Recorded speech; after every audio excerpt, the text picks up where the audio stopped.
It's my honor to welcome Dr. Saad here to Iceland in collaboration with great people that have made this possible and everybody here in the audience. Some people try to cancel us, and to the credit of Harpa, they were able to resist those attempts. And so here we are, we're sold out, and it's a success, and we'll see later whether the event is a success. We'll see the lecture you've all come to see. And I've seen it, I know it's good, so it's already here. Dr. Saad is the nicest, warmest person you could meet. It was quite strange to see these very harsh words about him on the internet in certain groups. But of course, you shouldn't take them seriously. But the problem is that these certain groups, they have a disproportionate influence in our society, and it's very important to stand against it. Dr. Saad has, he tries to speak the truth. He's not a truth haver. He corrects himself if he finds him to be wrong. But he is a truth seeker, and that's what we're trying to do here. We're trying to seek the truth. We're trying to discuss, and we should try to do more of that and be open to new ones, open to views of other people. I know it's easy to say, and I know I'm not the best one always, but I'm trying my best. So Dr. Saad is, he has a PhD from Cornell University. He is a professor at Concordia and a visiting professor at Northwood University. His field is behavioral science and evolutionary biology applied to behavioral science. And there's so much interesting in that, which many of us have found on the internet, but we'll now see him face to face. And through that, because he knows things, he bases things on science, he has noticed some strange things in academia first, but then also in the mainstream discussion, which he has opposed. And of course, these certain people being the way they are, they cannot imagine someone disagreeing with them ever. He's great fun, and he is. A lot of people have invited him in their podcasts. He has his own podcast, the Saad Truth, Saad with 2 A's. It's his name, and so Saad means happy. So that's interesting. And he's written a few books like The Sad Truth About Happiness. He wrote the Parasitic Mind. That's his last book. That was recommended a lot by Elon Musk, for example, has been recommended by Jordan Peterson. And he's now working on a book called Suicidal Empathy, and he will touch on these different themes here.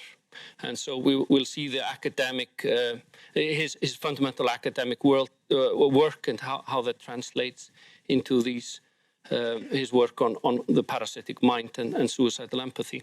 We will have a Q&A, and after the lecture, so think about any questions that you might have.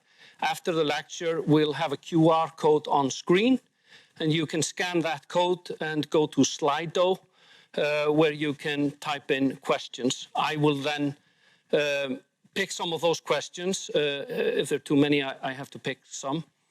And we'll have a fluid conversation based on those questions, or at least we'll try.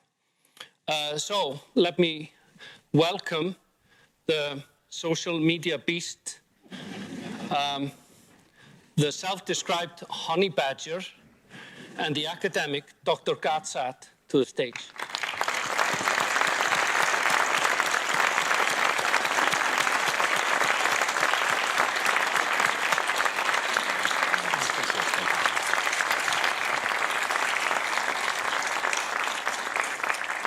Hi, everybody. It's wonderful to see such a beautiful crowd after, as Guli said, I was going to be canceled in Iceland. So thank you, Harpa, for not canceling this evil monster who supports freedom of speech, freedom of inquiry, scientific truths, and so on. So today what I'd like to do is give you a sample of many of the things that have kept me busy over the past 31 years.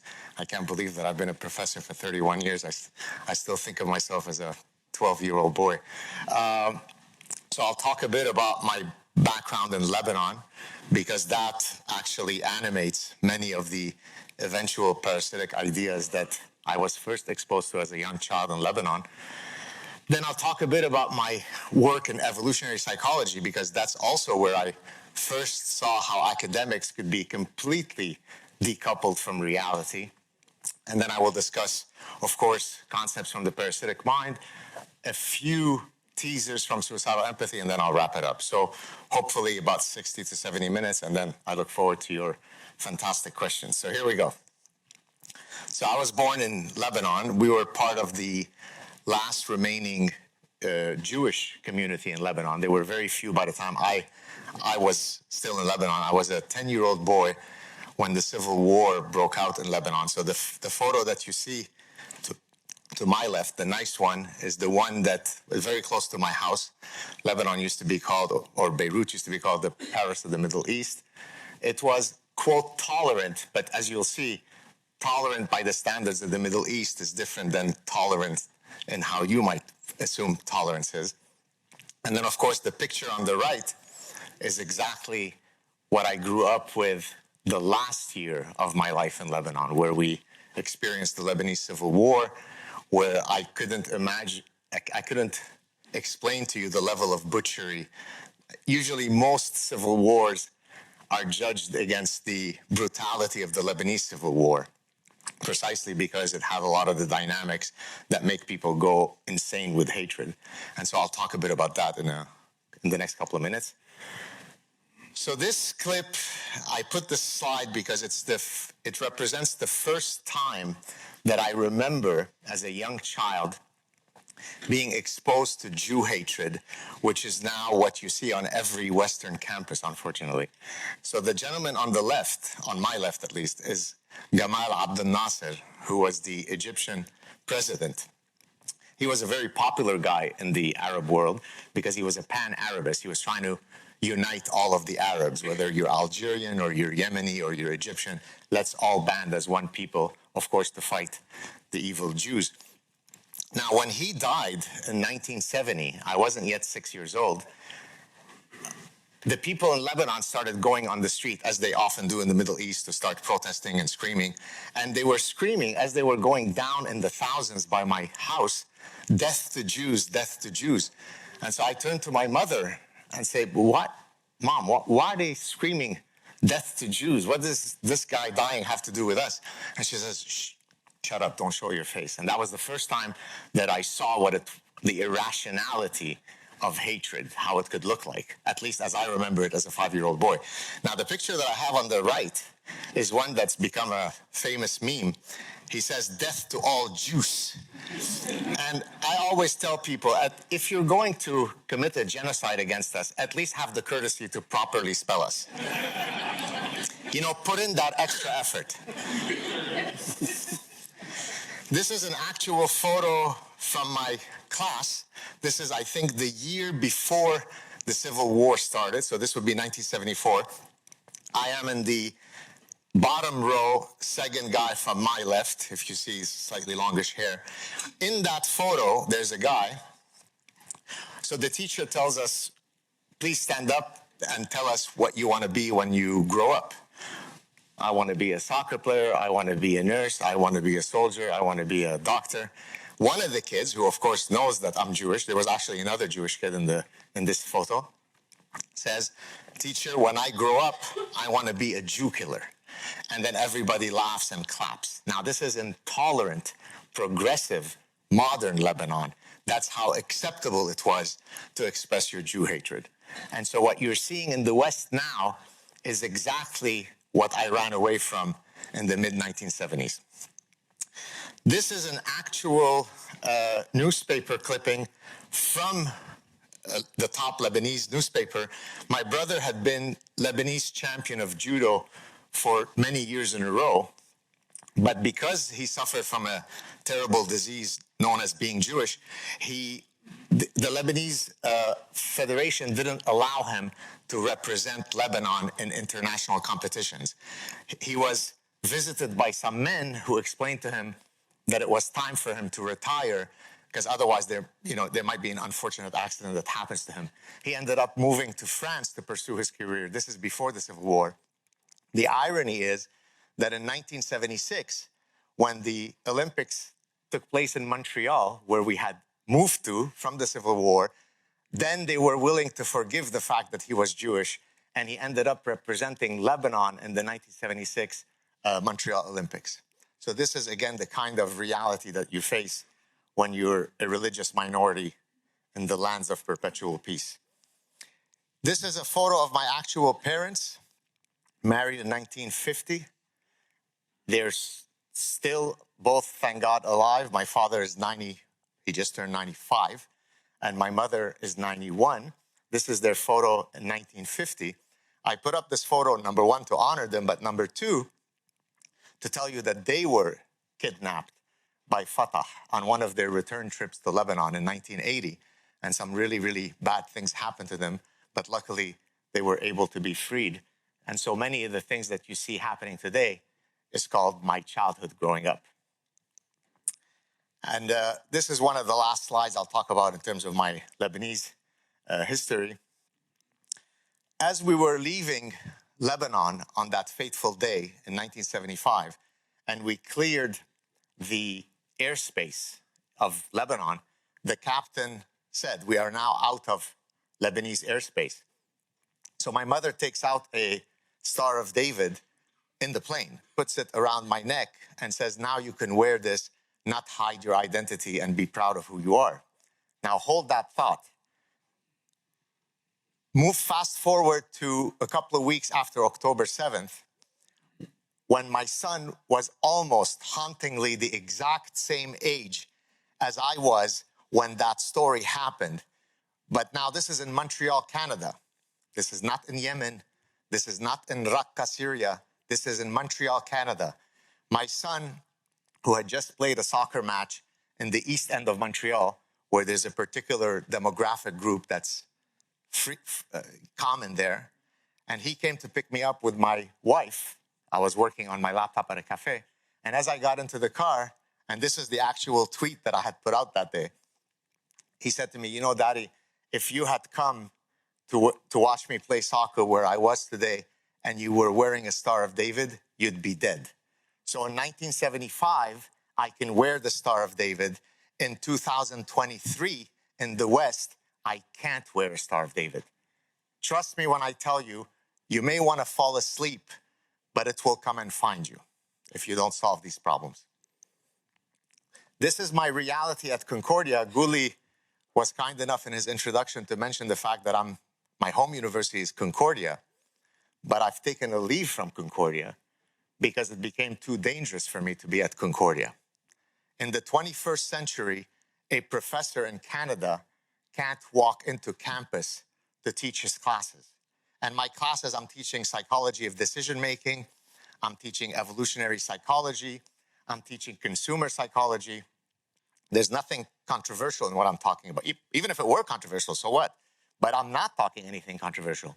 But I am a Zionist pig, and therefore it's dangerous for me to walk on campus. And this photo that you see with the SWAT team is the actual photo of fully armed police in SWAT gear to protect the Jewish students and Jewish professors. But in my case, I could no longer walk there because I would need a whole team just to go lecture the class. That's probably not a good idea. So one war that I have faced in my life is the War of Lebanon. The second war, which eventually led to me writing The Parasitic Mind, is the war on reason, the war on logic, the war on common sense, on truth-seeking, on epistemology. And it's in that spirit that I want to tell you a bit about my scientific journey. So very early in my career, I decided to apply evolutionary psychology, which is founded in evolutionary biological principles. And I'll give you some examples in case you don't know what that means, to human behavior.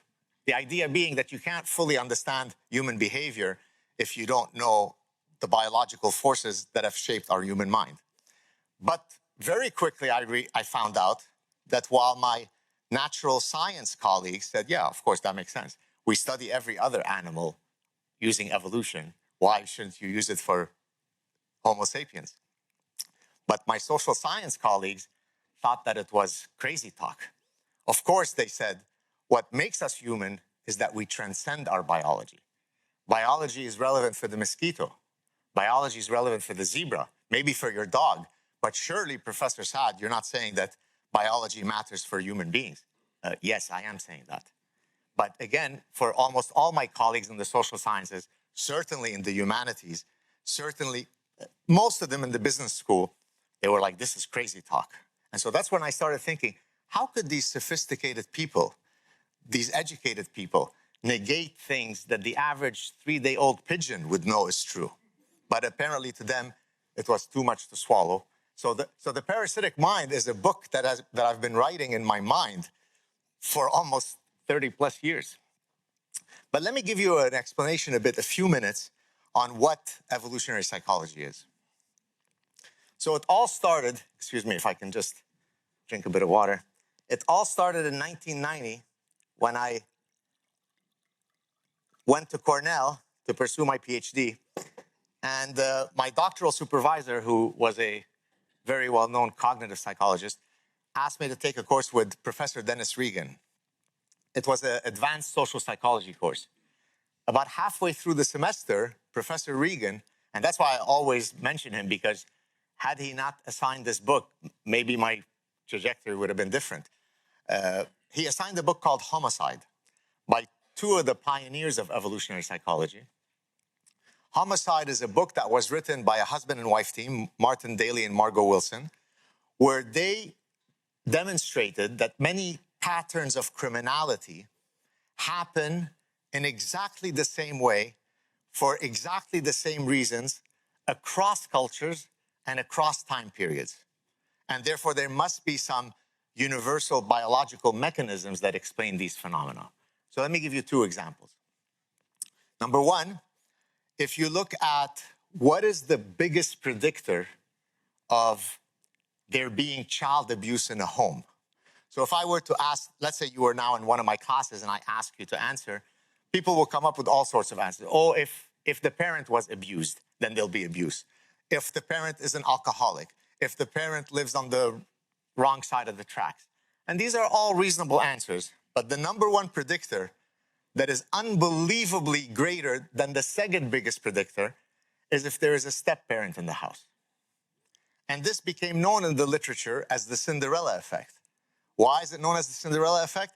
Because Cinderella, which is a universal fable, is about the evil stepmother who is uniquely evil to her stepdaughter. She's not dispositionally evil. She's not evil to everyone. She's strategically evil to the stepdaughter, but very kind and nurturing to her biological daughters.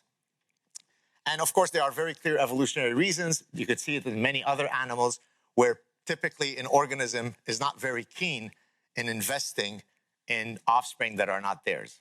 In lion society, when new dominant males come into a tribe, the first thing that they do, is they kill every single cub that couldn't have been sired by them, because it's going to take a lot of investment for those lions to protect and procure resources, and therefore evolution has dictated that this is a solution, okay? Second example from that book is domestic violence. So if you look at the most dangerous person in a woman's life, it's not the rapist who is lurking in the trees, it's her husband. In every society that's ever been studied. And I promise you that if we study the books in Iceland, you will get the exact same finding. I guarantee it. And the number one cause that drives men to commit great violence on their women is for either suspected or realized infidelity. And why is that? Because we are a biparental species. Both parties are heavily vested in their children, although, of course, the mother's more. Therefore, human males who are super dads, it wouldn't make evolutionary sense for me to invest 18, 20 years into a child that turns out to look like the sexy gardener that comes and does our garden. Yes? Therefore, we've evolved the cognitive, the emotional, the behavioral system to try to thwart that threat. We didn't have paternity DNA tests in the African savannah, okay? Now, a lot of people think that when you try to explain scientifically a phenomenon that is a very ugly one, they think that you're justifying it scientifically. That's one of the reasons why people don't like evolutionary psychology. But of course, you're not justifying it. You're just trying to offer what is the best possible explanation for the phenomenon in question. If you're an oncologist who studies cancer, nobody comes to you and says, why are you studying cancer? Are you justifying cancer? Right? But somehow if you study rape, or you study violence, or you study domestic violence or child abuse, or you're just coming up with scientific justifications for these phenomena. No, you're not. We study both romantic love and we study hate, because both of these things are part of the panoply of the human repertoire of realities, yes? So when I read that book, I had my epiphany. I had my eureka moment. I said, okay, I'm going to take exactly this framework and apply it to the areas that interest me. Consumer psychology, psychology of decision-making, economic decision-making, and so on. And I thought that makes total sense. But you should have seen the kind of academic rejection I was getting early in my career. So let me give you some examples of some of the studies that I've done, again, just to kind of hopefully interest you about evolutionary psychology. So this is probably one of the scientific studies that has received the most attention in the media. This was a study that I did with one of my former graduate students, John Vangas, who's currently himself a professor at Ithaca College. So we wanted to study peacocking behavior. And the term peacocking comes from the actual peacock. The peacock has evolved this very ostentatious, costly tail, despite the fact that it reduces its survivability because of sexual selection, right? Because there are two mechanisms of evolution. There is the adaptations that confer survival advantage, and then there are the adaptations that confer mating advantage.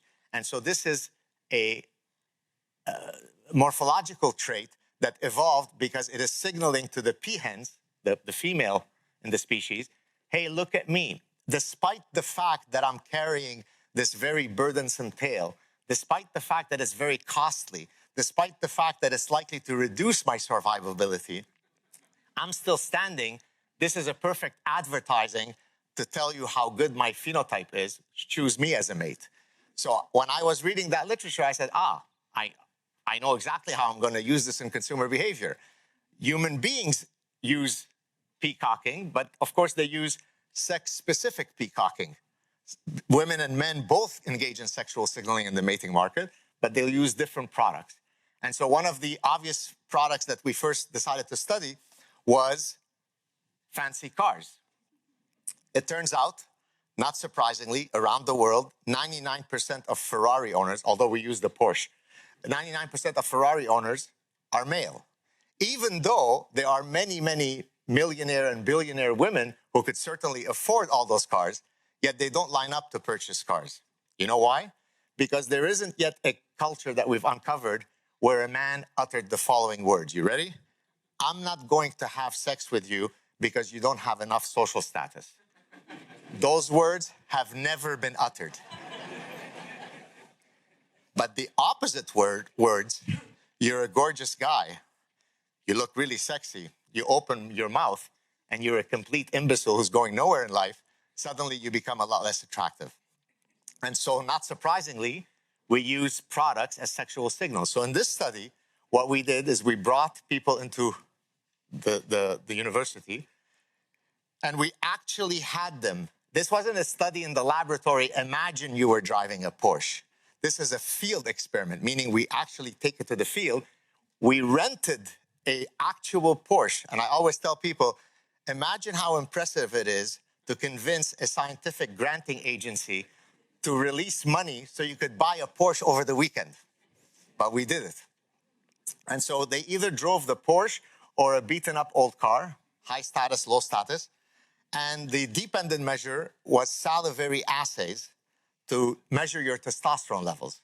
The idea being, of course, that when you infuse men with a social win, in this case, by putting them in a fancy car and having them literally drive around downtown Montreal, where everybody can see I'm a winner, or forgive me if you have one of those cars, a loser.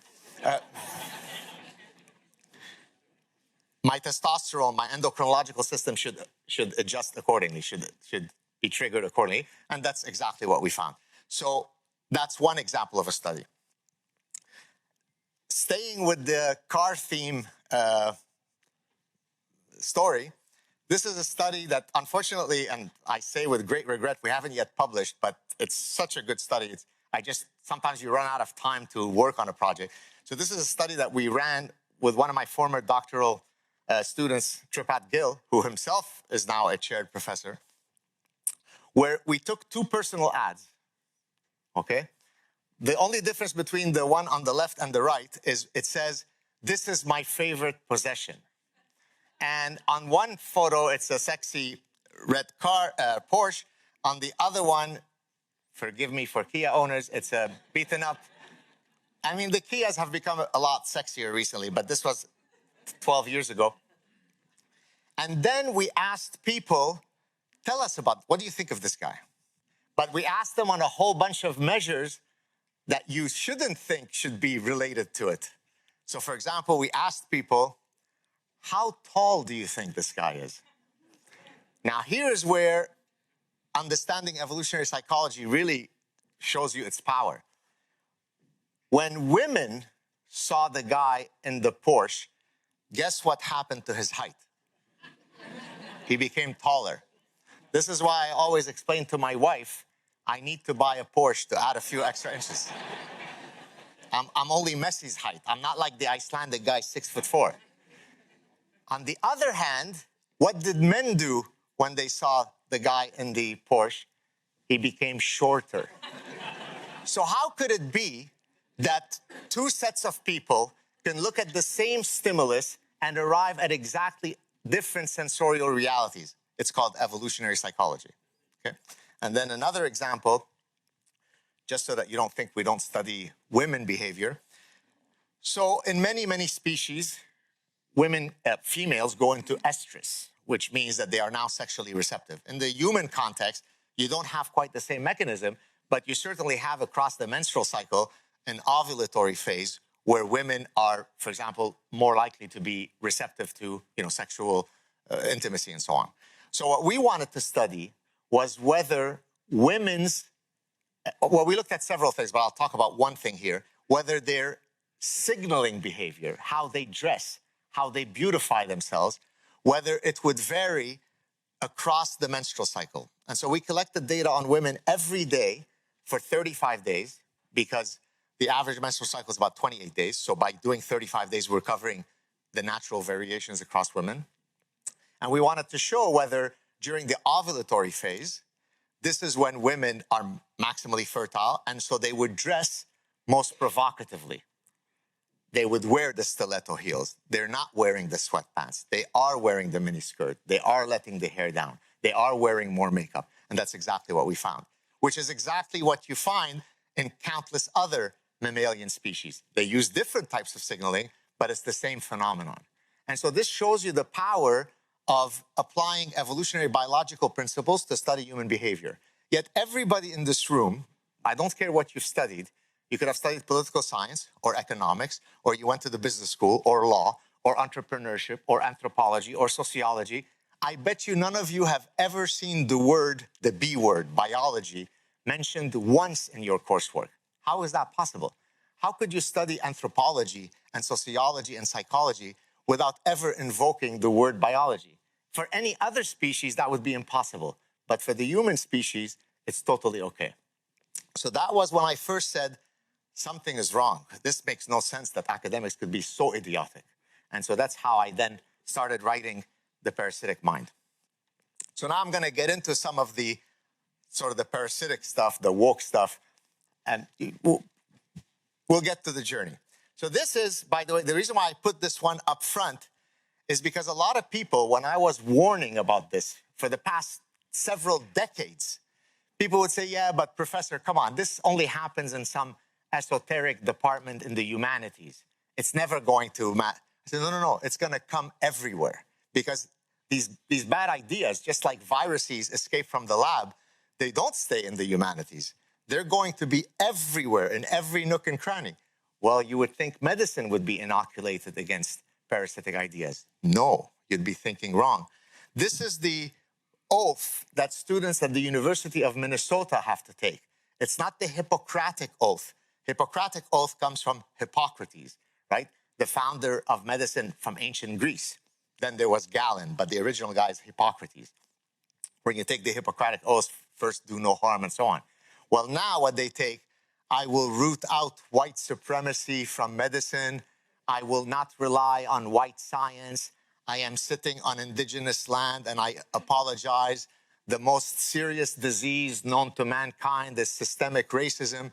This is the physicians you want to be treating your pancreatic cancer? Probably not. Okay? But again, the reason why I put this slide is because people had the arrogance to say, yeah, it happens in these silly fields, but not, not in the natural sciences. No, there is a field called queer mathematics. If there ever was a field that by definition, axiomatically, should not be parasitized by your irrelevant identity, it would be mathematics. But no, it's queer mathematics. Of course, some of you have probably heard the story. This is the last person who was confirmed as a member of the US Supreme Court. When she was asked by the senator, she knew what she was doing, obviously. She said, could you define what is a woman? This is in the 21st century. I can't answer such a question. I'm not a biologist. So until 15 minutes ago, as I wrote here, the estimate is there have been about 117 billion people that have existed as Homo sapiens. So until 15 minutes ago, every one of our ancestors, all 117 billion, used to be able to very, very clearly navigate through this very difficult decision of knowing what's male or female. But once I study lesbian dance theory at Wellesley College, I no longer know what male or female is. So you could keep doing your progressive utopia nonsense, but it has real consequences. Because this person who is on a 9-member board of justices didn't have the epistemological assuredness to say, are you an idiot? Of course I know what a woman is, and here's what it is. She had to equivocate. I don't know what it is, right? So parasitic ideas don't stay in the humanities.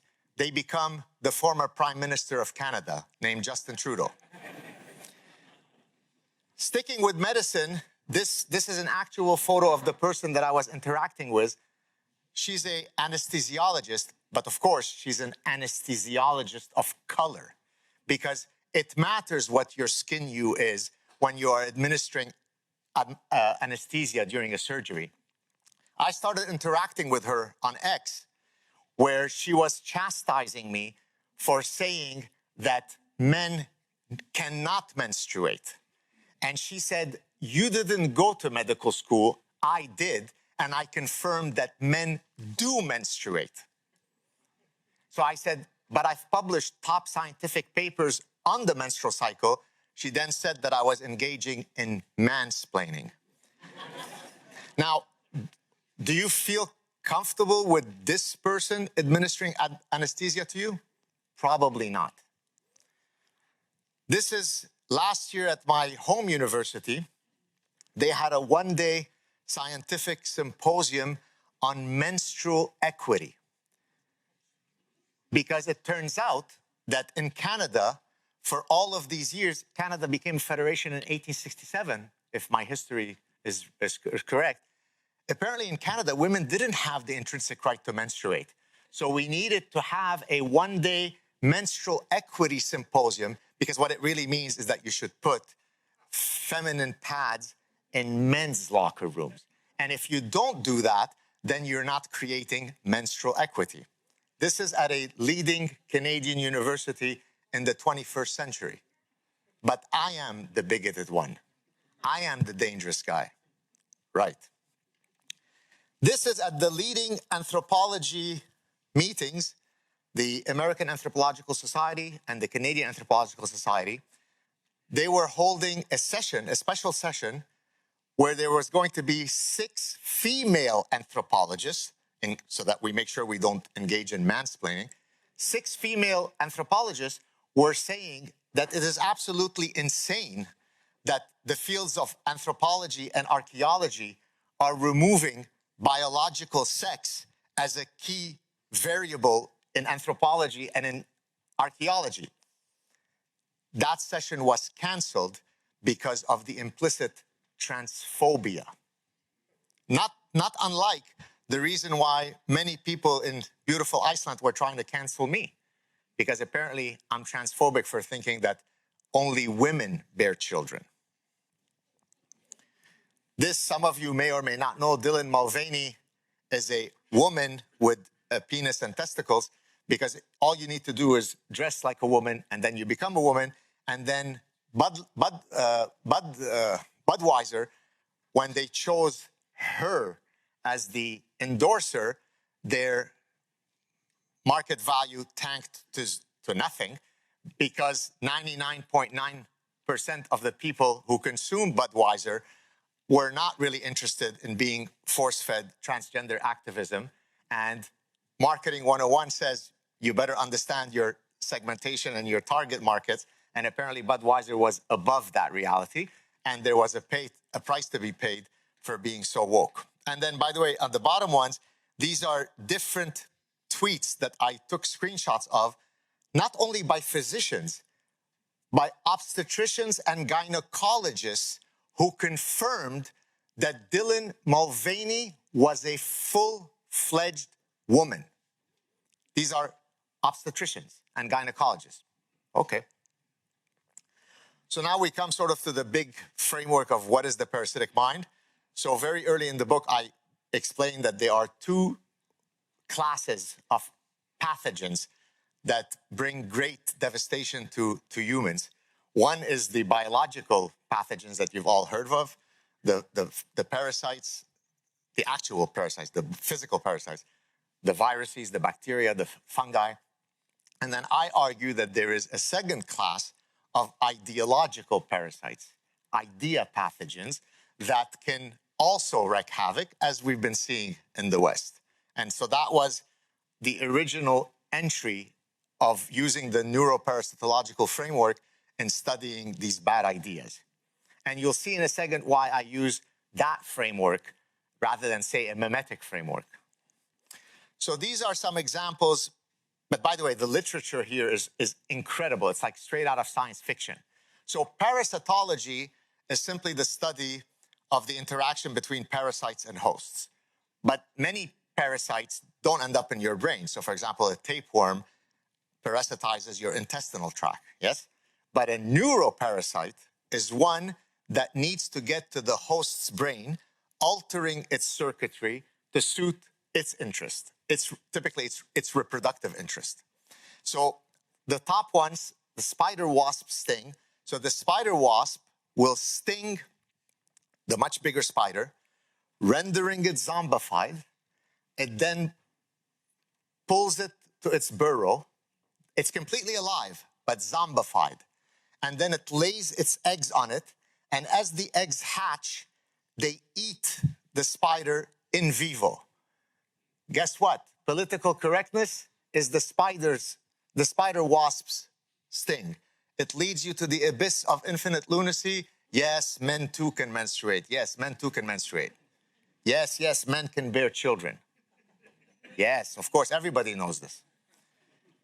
Toxoplasma gondii is one that you may have heard of. It can infect human minds, it does. But the most classic manifestation of Toxoplasma gondii is when a mouse that is infected by this parasite, instead of becoming fearful of the cat, which you would expect from an evolutionary perspective, it actually becomes sexually attracted to the cat's urine, which is not a good attraction to have if you're a mouse. But it serves the purpose of Toxoplasma gondii. This other brainworm with ungulates, ungulates are deer, moose, elk. So when they are parasitized by a particular brainworm, they start engaging in what's called circling behavior. So usually there's the mechanism, if the predator comes, you flee, right? There's the fight or flight. Well, in this case, they're prey animals, so they would flee. But even when the predators are coming, they just keep going in a circle, bobbing their head. They can't extricate themselves out of that pattern, and that's why they are parasitized. And then the one that I like the best, because it really captures both the parasitic mind and in some sense, the suicidal part of suicidal empathy, my forthcoming book, is the wood cricket, the last one. So the wood cricket detests water. It wants nothing to do with water. But when it is parasitized by a hairworm, the fancy scientific term, I'm not going to try to read it, is below, but the colloquial term is hairworm. The hairworm needs the wood cricket to jump in water in order to complete its reproductive cycle. So once that wood cricket is parasitized, it commits suicide in the service of the hairworm that has parasitized it. Now you could start seeing the framework for suicidal empathy, what's happening in the West. And I'll give a few examples in a minute. What are some examples of human forms of wood crickets? Well, Queers for Palestine are wood crickets. Why? Because in Palestine, they have found a 100% conversion effective practice. They convert you out of your queerness. It's called gravity. They throw you head first off buildings, and that cures you of your queerness. So if you are very wedded to your queer identity, which is perfectly fine, more power to you, great. But if you are wedded to your queer identity, and you have one of two modes of society that you should put your energies behind, you could put it behind Tel Aviv, which is one of the most queer-friendly cities in the world. There is New York, there is San Francisco, there is Montreal, and probably number 4 is Tel Aviv. Or you could put it behind Gaza, where they're going to solve your queerness very quickly.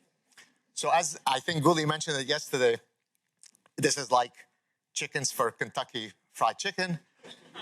This is like fish for sushi. It's also like, because I'm a fancy guy and I speak French, it's geese for foie gras. Yes. Hamas. Anna Epstein, Jewish Anna Epstein, is also a beautiful wood cricket because she was caught at Boston University, where she attends university, tearing down the posters of the infants who were taken hostage, the 6 months old and the 4 months old and the 12 months old. Now, wood cricket Anna Epstein, had she been at the Nova Film Festival, she would have ended up at exactly the same place that the 1,200 other people would have ended up after having been gang raped. But she is more progressive. She's more tolerant. She's more empathetic. She's not like this really mean guy. And therefore, she tore down the posters of those disgusting Jewish babies. And then, just because I wanted you to feel comfortable, I know you're not Scandinavian, but you're close to Scandinavia. We've got the ultimate Scandinavian wood cricket, Karsten Nordahl Haken, who in 2000, I think it was 2013, had been raped, sodomized, by a Somali immigrant. Now, the Somali immigrant was given a very light sentence, I think a couple of years, 2, 3, 4, whatever it was, because the Norwegians are very kind and tolerant. They don't believe in punishing people. It's better to rehabilitate them.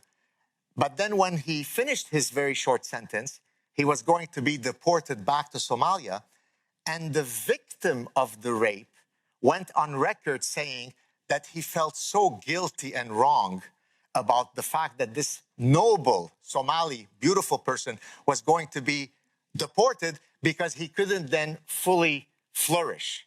If any of you know Abraham Maslow's hierarchy of needs with self-actualization at the top apex, well, this Somali sodomizer will never be able to self-actualize if he goes back to Somalia.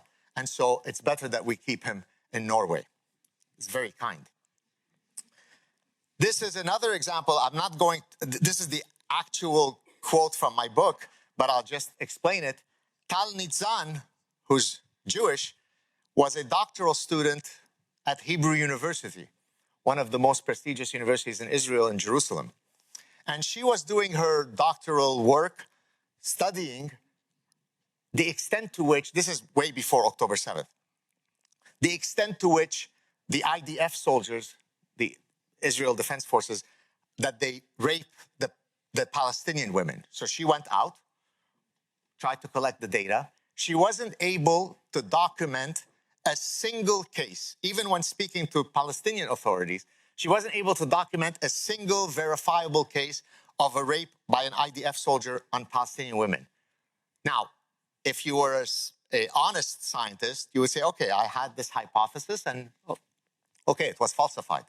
No, she then doubled down and concluded, aha, this actually proves how evil the IDF soldiers are. Why? Because they so dehumanize the Palestinian women that they don't even see them as worthy of being raped. This is not a joke. You can go look it up. So if she had found that the IDF soldiers were raping Palestinian women, this would have proven that the Jews are evil. When she found out that the IDF soldiers did not rape women, this proved that the Jews were evil. And this is from a Jewish person. No society can withstand that level of parasitic degeneracy. So what is the death of the West by 1,000 cuts? So I talk about many parasitic ideas in the book. Radical feminism, social constructivism, cultural relativism. But the granddaddy is the one in the middle top. It's postmodernism, because postmodernism purports that there are no objective truths other than the one objective truth that there are no objective truths, right? So you already see an epistemological problem there. So let me give you some examples of these parasitic ideas. So this is just recently at University of Waterloo. University of Waterloo, for those of you who don't know, is like kind of like the Caltech of Canada or the MIT. It's very much of an engineering and computer science school. It's where the first compiler for Fortran was created. Fortran is an old computer language from, say, the 1960s. Okay, so the top chaired professorship that you could receive in Canada is a chaired professorship that is endowed by the government. Those are called Canada Research Chairs. And so this is the highest, most prestigious chaired professorship in computer science, right? Remember earlier I said many people thought that these bad ideas would never find their way in, serious fields like medicine or computer science or mathematics. This is a screenshot of their website. This is not my satire. This is not me joking around. This is verbatim what is written. The first position for a chaired, endowed by the Canadian government, all areas of artificial intelligence, the call is only open to qualified individuals who self-identify as women, transgender, gender fluid, non-binary, or two-spirit. I am the hateful, bigoted one, not the degenerates who write things like this. This is at my own university. The one on the right is a project that was funded with taxpayer money, a lot of money, to decolonize the physics of light. So light has physical properties.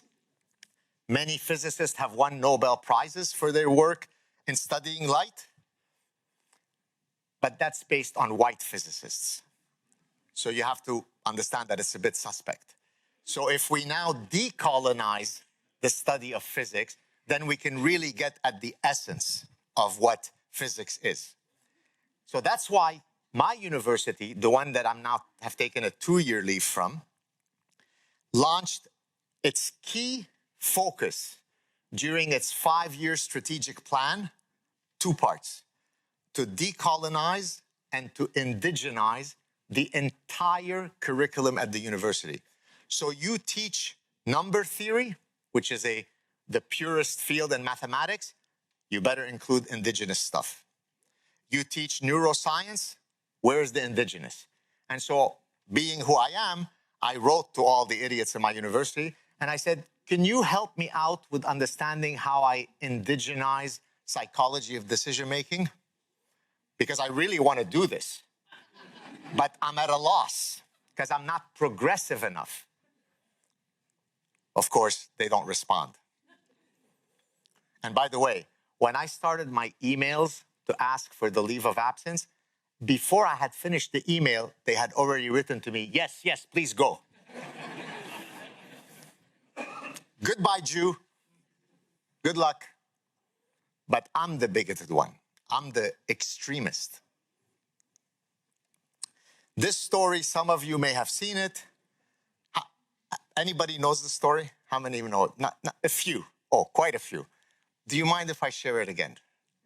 So some of you don't know it, so hopefully it won't be too repetitive. But it's such a powerful story that I always try to mention because it really captures the zeitgeist of lunacy, of what parasitic ideas do. And you'll see in a second why I've got those 2 slides. So in 2002, my doctoral student, Tripat Gill, a doctoral student of mine, had just finished his PhD, and we were going out to celebrate his finishing his PhD. And so it was going to be myself, my wife, we didn't have children yet. And by the way, I was so fortunate that when I was trying to found a family, that I correctly picked a woman to have a family with. Because otherwise it would have been completely random. I could have been trying with John to have kids because I know that progressive fertility tells me otherwise. But luckily we were able to have children. And he calls me, the PhD student, and says, we were going out to dinner. And he says, oh, I hope you don't mind, I'm bringing a date along tonight. I said, oh, sure, no problem, great. He goes, oh, I just want to tell you that she's a graduate student in postmodernism, women's studies, and cultural anthropology. To which I answered, the holy trinity of bullshit.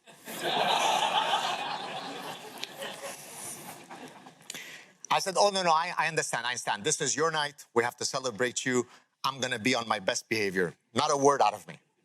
Which, of course, was a complete lie. About halfway through the evening, I turn to this lady and I say, you're a postmodernist. She goes, yes. There are no universal truths. No. I said, do you mind if I share some what I think are universal truths? Now, this is 2002. This is before we learned through transgenderism that men do menstruate and so on. So this is 23 years ago. I said, is it not true for Homo sapiens that only women bear children? Is that not true? No.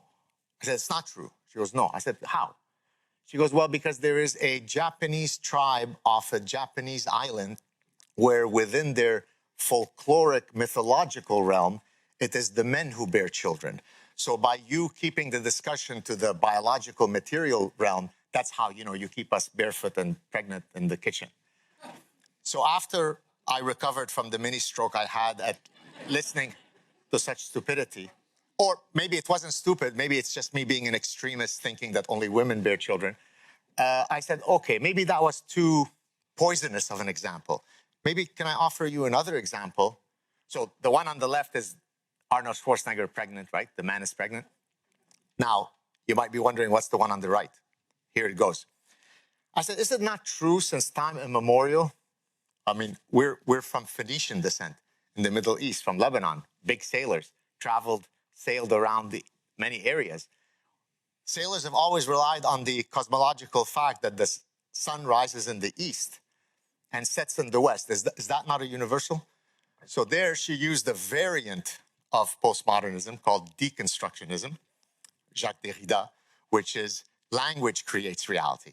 There is no reality that is not bound by how you name things.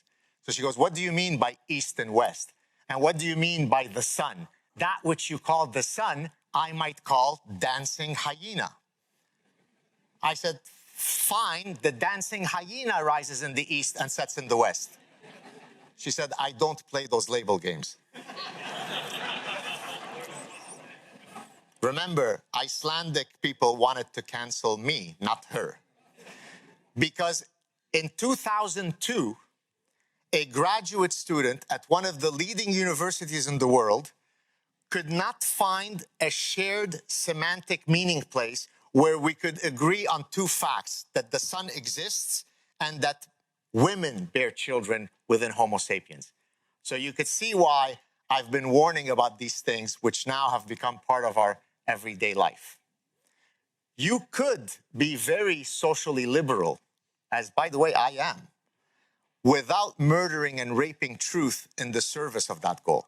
So I can support transgender rights without saying, yeah, men too can menstruate. I can chew gum and walk at the same time.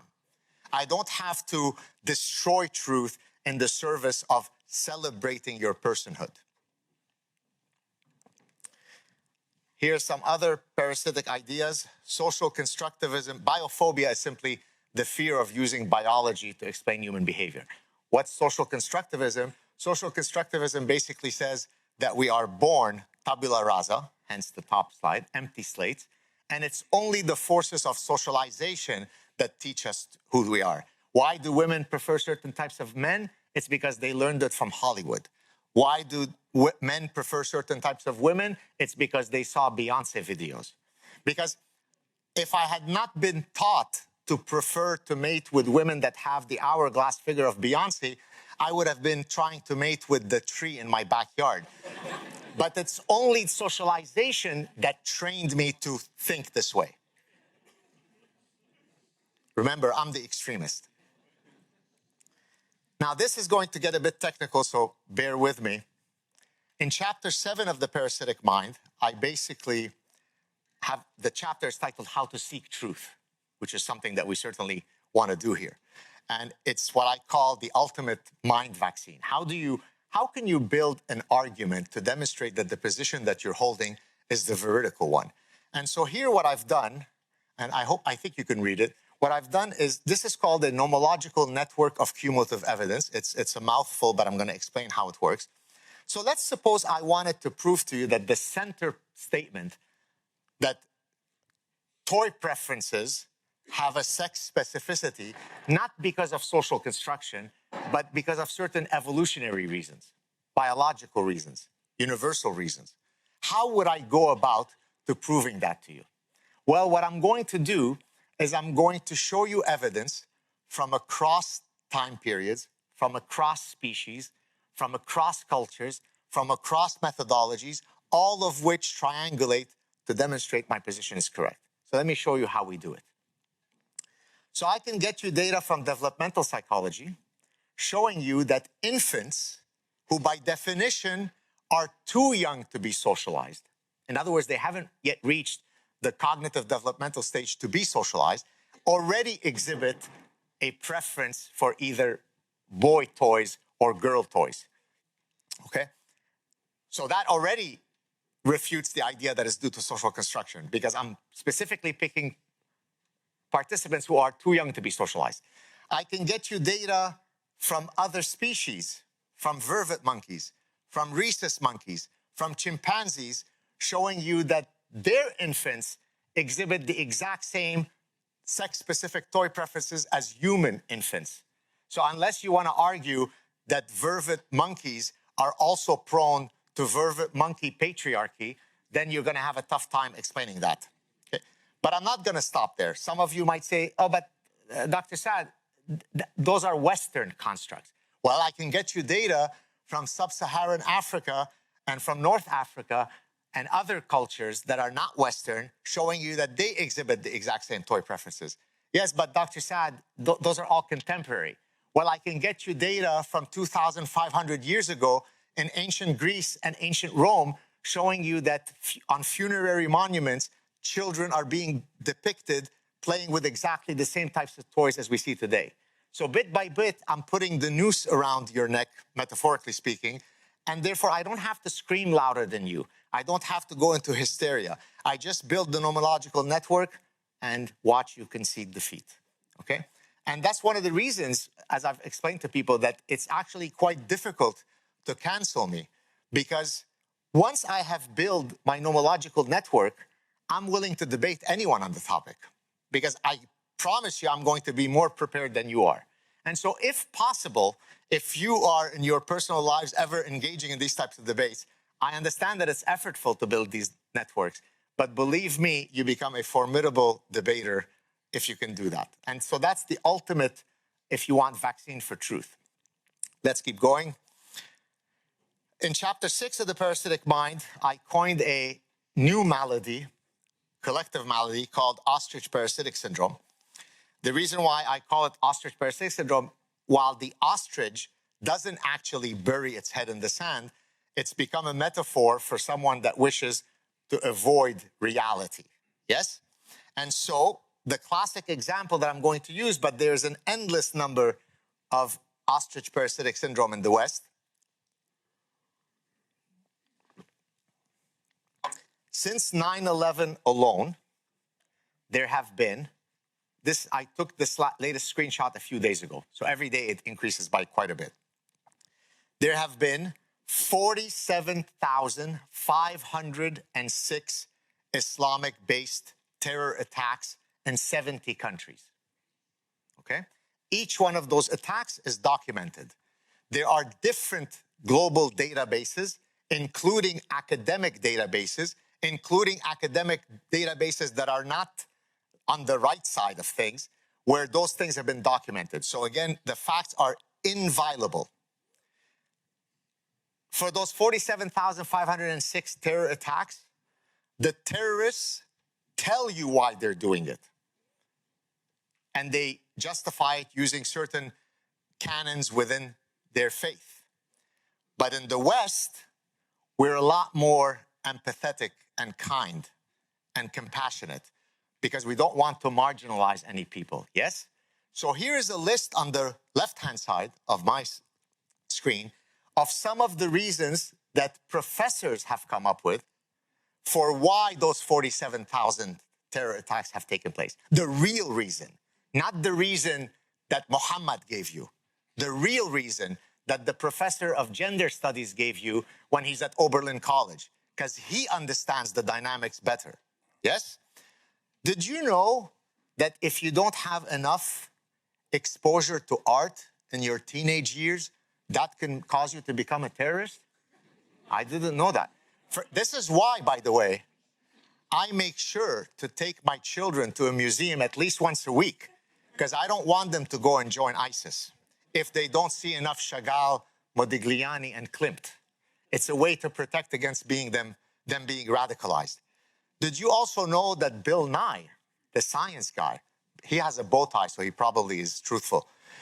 He explained to us that when the Bataclan attack in Paris happened, where, you know, you mowed down, I think it was 189 people at the concert, while screaming some things that make it quite clear why you're doing what you're doing, he said the real reason is due to climate change, of course.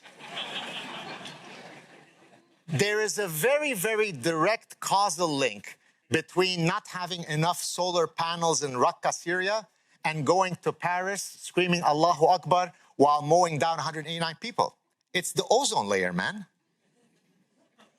That's why we all have to go behind Greta Thunberg and support her laudable pursuits. We want to reduce extremism. That's the real reason. Did you know that beard bullying can cause an attack? Like the San Bernardino attack about 10 years ago in the United States, they said that he was beard bullied.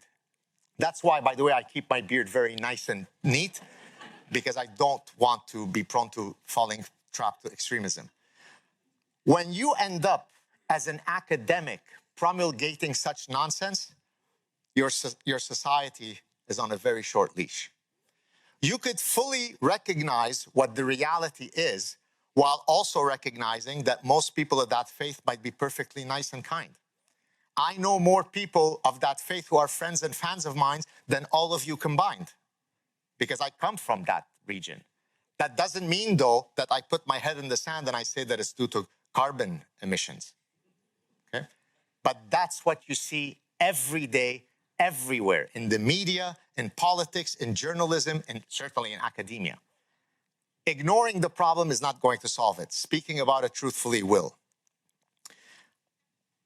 So now I'm going to segue slightly to suicidal empathy, and then I'll come back and wrap it up. So we condemn freedom of speech that hurts other people's feelings, yes?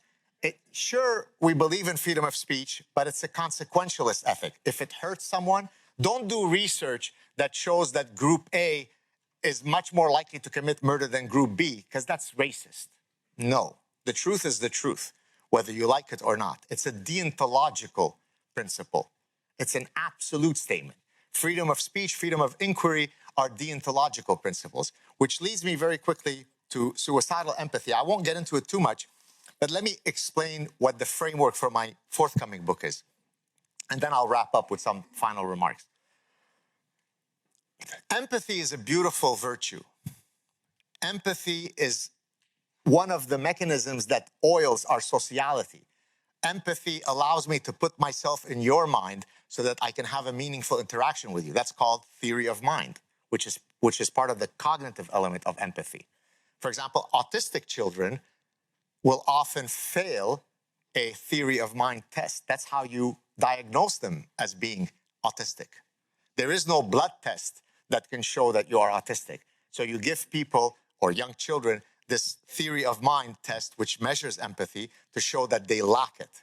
So empathy is a wonderful thing. But Aristotle explained to us several thousand years ago, all good things in proper moderation, right? At the right amount, in the right place, to the right targets. So when empathy becomes hyperactive, when it targets the wrong targets, when it's miscalibrated, it becomes truly suicidal. And here, let me draw an analogy.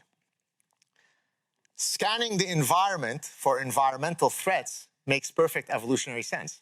So I think I was at dinner yesterday, I was explaining this to some folks.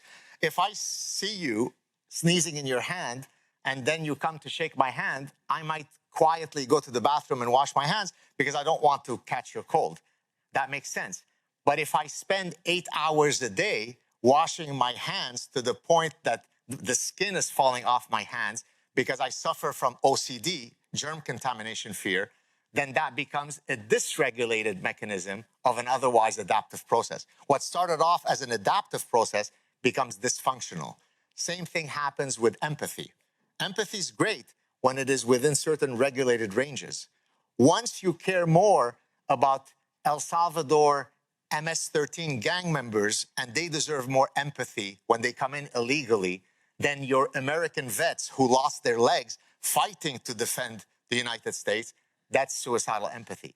Once you believe that all immigrants are equally likely to integrate into your society, that's suicidal empathy. They're not. Nobody is saying that there aren't beautiful people and mean people in every group of people. That's, of course, true. But that doesn't mean that people from Yemen are as likely to integrate in Icelandic society than are Danish people. And you'd have to be an utter imbecile to not recognize that. Notwithstanding the fact that most Yemeni people are lovely people. But cultures have certain values. Some of the values we share, some of the values are perfectly diametrically opposed to yours. So recognizing that makes you a sane human being. And so the next book, what I'm doing is I demonstrate that many domestic policies and many foreign policies that have been disastrous to the West stem from this dysregulated, misguided empathy. So stay tuned. So how do we save our universities? I have maybe about 4 or 5 slides left, so should roughly finish on time. How to save our universities? Number 1, pursue knowledge unencumbered by ideological activism. No knowledge is forbidden if gathered objectively using the scientific method. There is no forbidden knowledge in science because we should maybe stop studying physics because physics led to the dropping of 2 atomic bombs. So it's mean. Physics is mean. No. My job as a scientist is to pursue truth in as objective and honest a way as possible. There might be an endless number of downstream effects that are positive or negative. I certainly can't use that calculus in deciding what is true or not. Things are true irrespective of what the downstream effects of those truths are. Number two, freedom of speech, freedom of inquiry, and the pursuit of truth are, as I mentioned earlier, deontological principles. Number three, no more identity politics. Instead, promote the dignity of the individual. That's what made the West great. Individual trumps collectivism and tribalism. The reason why I started with my story from Lebanon is because Lebanon is the perfect final stopping point of a society that is built on tribalism. Neighbors who lived next to each other for 100 years were willing to cut off each other's heads. Why? Because everything in Lebanon is viewed through the prism of which religion you belong to. On your internal ID card, which is like a passport that the police can stop you and ask you for your papers, the number one thing there is not your height or your eye color or your weight, it's what religion you are from. Because everything is viewed through the prism of your religious identity. No, before I'm Jewish, I'm Gad Saad. Before I'm Lebanese, I'm Gad Saad. Part of being Gad Saad is Lebanese and Jewish, but I present myself to the world as Gad Saad with all my merits and all my faults. Number four, no more coddling of the culture of offense and the ethos of perpetual victimhood, no microaggressions, no trigger warnings, no safe spaces, and so on. And here I want to show you something. Very, very powerful idea. I wish I had come up with it, but the original idea came up from a neuropsychiatrist in a different context, but then I applied it to the context of parasitic ideas. So there's something in evolutionary medicine called the hygiene hypothesis. The hygiene hypothesis is the idea that in order for your immune system to maximally operate, it needs to face certain stressors. So, for example, there's a lot of research that now shows that children who are raised in allergen-rich environments, pet dander, dust on a farm, are less likely to suffer from autoimmune diseases like asthma than children who are raised in very sterile environments. So now you can see how you could apply this idea to the university setting. Opposing ideas are like the allergen. They teach me how to better think. If I create an environment that is perfectly sterile, where really mean professors like Gad Saad should be canceled from HARPA, I think so far the talk is almost finished. You're all still alive. You're all still okay. I haven't killed anybody with my extremism. But the people who wanted to cancel us didn't understand the hygiene hypothesis. They didn't understand that maybe being here, they might have benefited from hearing an opposing viewpoint. So let's go back. A just society is rooted in the ethos of meritocracy. We are not social ants. Why did I say social ants? Because E.O. Wilson, the Harvard entomologist, he was a specialist on social ants. When he was asked, Professor Wilson, what are your views on communism? He said, great idea, wrong species. Why? Because there is this thing called evolution. And in evolution, we know that species have different phylogenetic trajectories. Ants have evolved to be communistic. There is a reproductive queen, and then there is a worker caste and a soldier caste, and they are completely indistinguishable. Well, that's what communism tells us to be, but we're not. Some of us are smarter, dumber, harder working, less harder working, taller, shorter, funnier, less funnier, more ambitious, less ambitious. So when you're trying to create a socio-political economic system that is perfectly incongruent with human nature, it's not surprising that it's been tried for the past 100 years and it always ends up with the same result, failure, because it is contrary to human nature.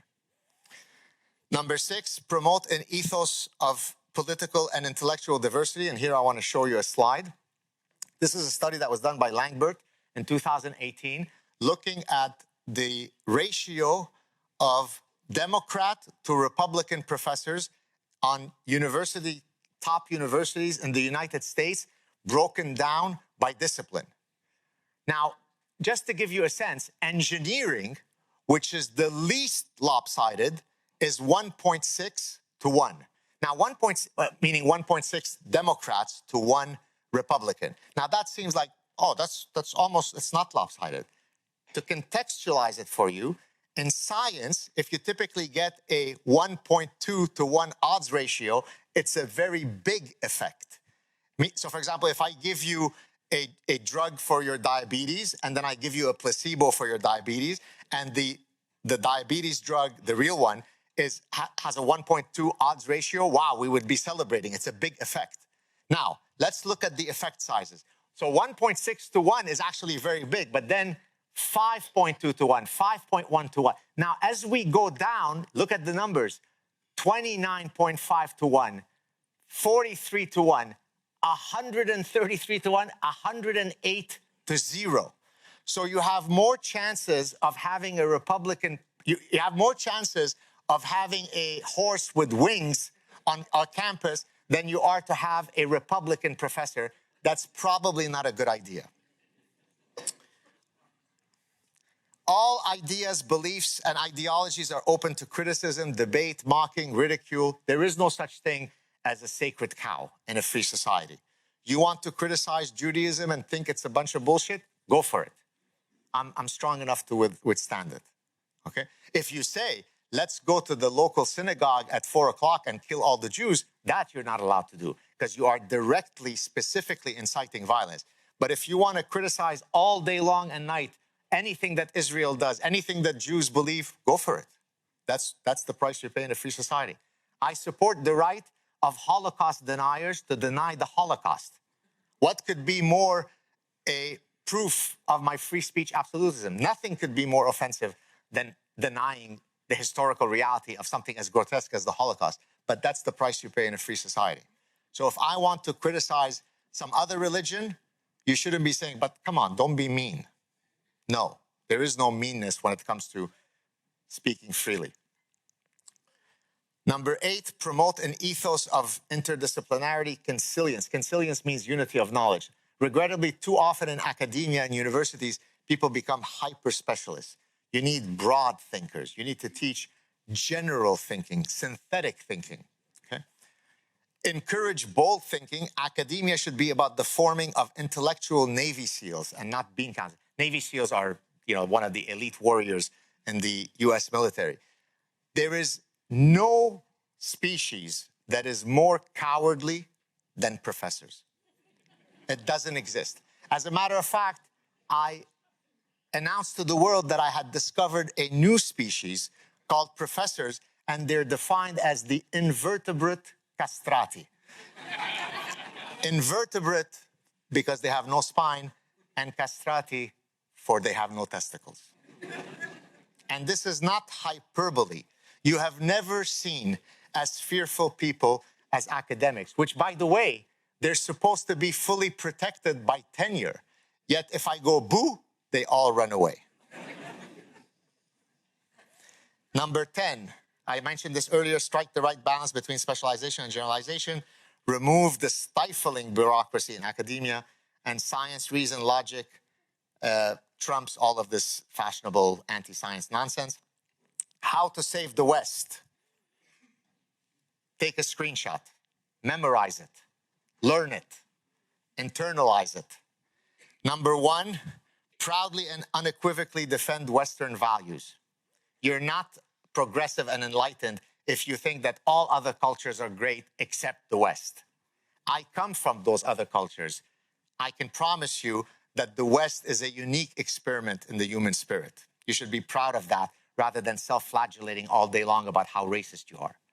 Number 2, reject cultural relativism and the unicornia vision of multiculturalism. Cultural relativism basically says, who are you to judge what other cultures do? If other cultures want to cut off the clitorises of 5-year-old girls, shut up, racist, don't judge that. No, I judge. There are deontological moral truths. Number 3, recommit to individual dignity over the celebration of collective identity politics. Recognize that all cultures are not equal. That doesn't make you racist. That makes you a person with a functioning brain. Number 5, recognize that all religious beliefs are not equally consistent with Western values. Nothing could be clearer. Every single person in this room knows this to be true in the deep recesses of their mind. but oops, I don't want to be criticized by my progressive friends. So I walk around and say, no, all religions have positive and negative. No. If you are a Jain, you know what Jains do when they're walking on the street? They have a broom that they use to sweep because they are so pacifist that they don't want to inadvertently step on an ant. So if you are a fundamentalist Jain, you're less likely to be a terrorist. Ideas matter. The content of religions matter. Learn them. Stop saying stupid stuff. Recognize that all immigrants are not equally likely to assimilate and adopt Western values. There are between 300 to 400,000 Icelanders here in this beautiful island. Start doing the Angela Merkel open door policy, and I'll come back and visit you in 10 years and you'll tell me how it went for you. Okay? Invite me in 10 years, Guli. I look forward to coming back. Number 7, recognize that immigrants who espouse intolerable values that seek to destroy our civilization should be deported en masse. You don't get the right to come here when people have opened their door to you, their society to you, and then spend all day saying, we hate your values, we hate your religion, we hate your heritage, we hate your women, we hate your children. And then we have to say, oh yeah, that's all good. This is all part of cultural rich tapestry. No, I am an immigrant, but I came to the West and I defend the West more than Westerners because I come from another society, so I recognize what you have in the West. Number 8, implement a rational immigration policy that recognizes the importance of cultural homophily. Homophily is meaning similar things attract. Swedes are much more likely to assimilate in Denmark than Japanese are likely to assimilate in Yemen. Okay. Number 9, exhibit zero tolerance for seditious values, belief systems. Such systems can be criminalized if they constitute. Just because you're saying horrible things under the pretext of your religion doesn't make it okay for you to say it. I can show you endless number of clips from certain houses of worship where all day long, all you do is explain how there has to be death of the Jews. And some of those places are about 1 or 2 kilometers from my house. This is not happening in Yemen. This is happening in Montreal, Canada. And it's happening in Malmo. And it's happening in Paris. And it's happening in Toulouse. And it's happening in London and in Birmingham and in Pisa. But it's all tolerant. It's all beautiful. It isn't. It will come back to haunt you. Almost done. The reason I put this up is because oftentimes people tell me, but doesn't some of your satire and humor hurt people's feelings? Well, no. Number 1, humor is a very powerful mechanism to get at the truth. That's why dictators, when they want to get rid of people, they don't get rid of the people who have big muscles. They get rid of the satirist, the one with the sharp tongue, the one with the venomous pen, because those are the guys who can pose a threat to my dictatorship, right? And so 2 quick quotes for you from the Parasitic Mind. Wherever there is objective truth, there is satire. But the next quote is one of the most beautiful quotes I've ever seen because it's so beautifully apropos. How much truth is contained in something can best be determined by making it thoroughly laughable and then watching to see how much joking around it can take. For truth is a matter that can stand mockery, that is freshened by any ironic gesture directed at it. Whatever cannot stand satire is false. There is no Islamophobia. There is no Judeophobia. I'm allowed to criticize and mock anything I want in a free society. The truth is anti-fragile. This is a beautiful quote by Seneca. Let me read it for you. Seneca, the Stoic Roman philosopher. No tree which the wind does not often blow against is firm and strong, for it is stiffened by the very act of being shaken and plants its roots more securely. Those which grow in a sheltered valley are brittle. It's beautiful. That's exactly the same point as the hygiene hypothesis that I mentioned earlier. For your immune system to maximally operate, it has to face stressor. Well, Seneca already explained this to us 2,000 plus years ago. And that's exactly what the term anti-fragile means. So truth has to be anti-fragile. It is tested, it is sponged. And then if it still stands, then it's likely to be true. That's why Popper's falsification principle is exactly what science is about. If I can't shoot at something and falsify it, it's not within the realm of science. But in the West, we're very kind. We're very empathetic. Therefore, we don't criticize certain religions or ideologies or cultures because it would hurt their feelings. And finally, we come to the last call. Many of you already know it. I say in chapter 8 of the Parasitic Mind, activate your inner honey badger. I'm going to read this entire quote. But the reason why I mention this is because the honey badger, the guy that you see there next to a bunch of adult lions, is the size of a small dog, yet the lions will avoid it. How is that possible? Because it has been ranked as the most ferocious animal in the animal kingdom. And that says a lot. There are a lot of ferocious animals because it stands tall, because it fights, because it really intimidates its adversaries. So when I tell people activate your inner honey badger, I'm not saying be violent, but I'm saying stand tall, defend your values, defend truth, defend science, defend your religious heritage, defend foundational principles. Don't be a wimp. So let me read to you this quote, and then I will close it. I think I'll be able to see it here. So to criticize Islam does not make you an Islamophobe. This is a nonsensical term. It does not make you someone who is hateful of Muslims. To scrutinize radical feminism does not make you a misogynist. To question open borders does not make you a racist. You can have open heart filled with empathy and compassion and yet reject open borders. To assert that trans women, who are of course biological males, should not be competing in athletic competitions with biological females does not make you a transphobe. Many situations in life involve a calculus of competing rights. With that in mind, the right of your 8-year-old daughter to feel comfortable and safe in a public bathroom supersedes that of a 230-pound, 6'2" trans woman. To reject the idea that so-called other forms of knowing, whether it is indigenous ways of knowing or postmodernism, are as valid as the scientific method does not make you a closed-minded bigot. To reject the hysterical demonization of white men as exemplars of toxic masculinity and white supremacy does not make you Adolf Hitler. The name-calling, the accusations are locked and loaded threats ready to be deployed against you should you dare to question the relevant progressive tenets.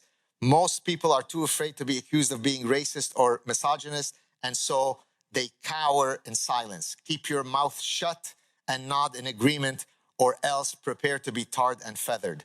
Don't fall prey to this silencing strategy. Be assured in your principles and stand ready to defend them with the ferocity of a honey badger. Thank you very much.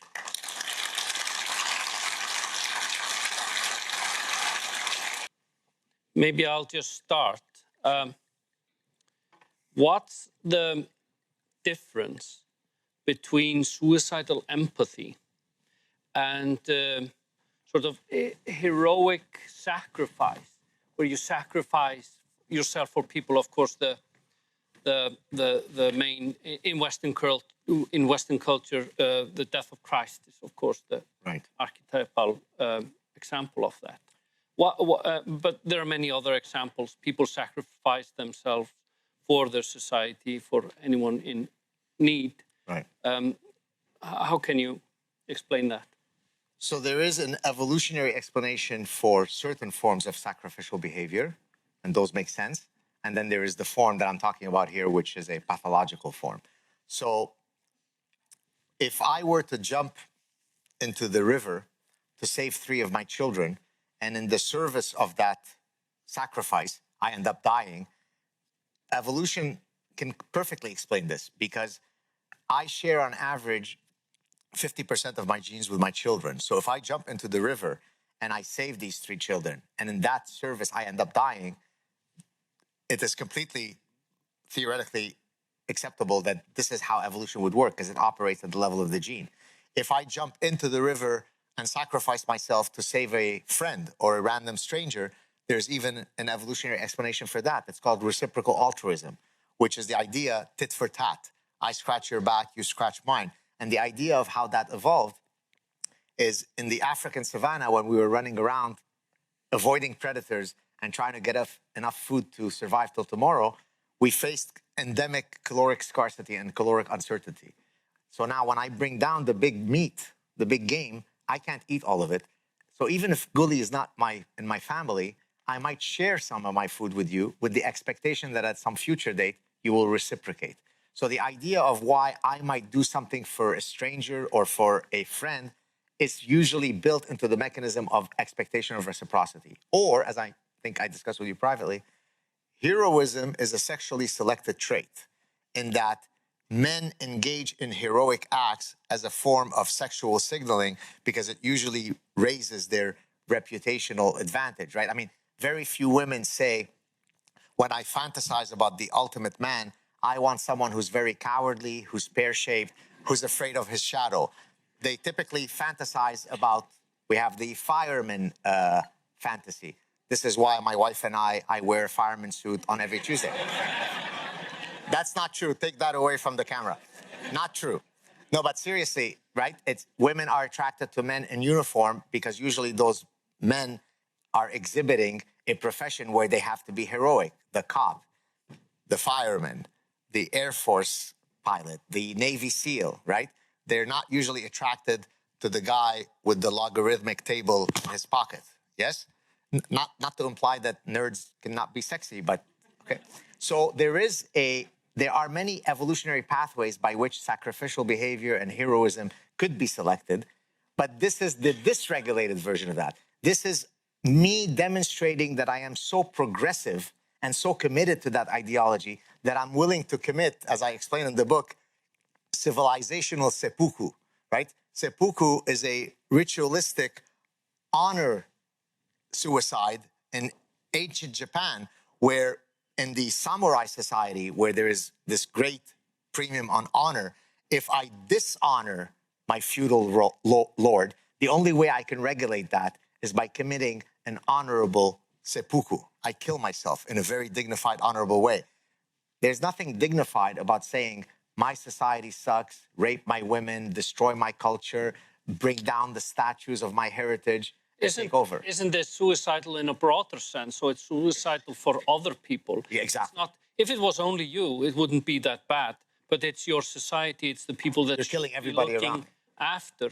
And the thing is, we have the saying here, you are closest to yourself, meaning that you can best take responsibility for yourself, and then you can best take responsibility for your family and people you know, etc., and then your society, etc.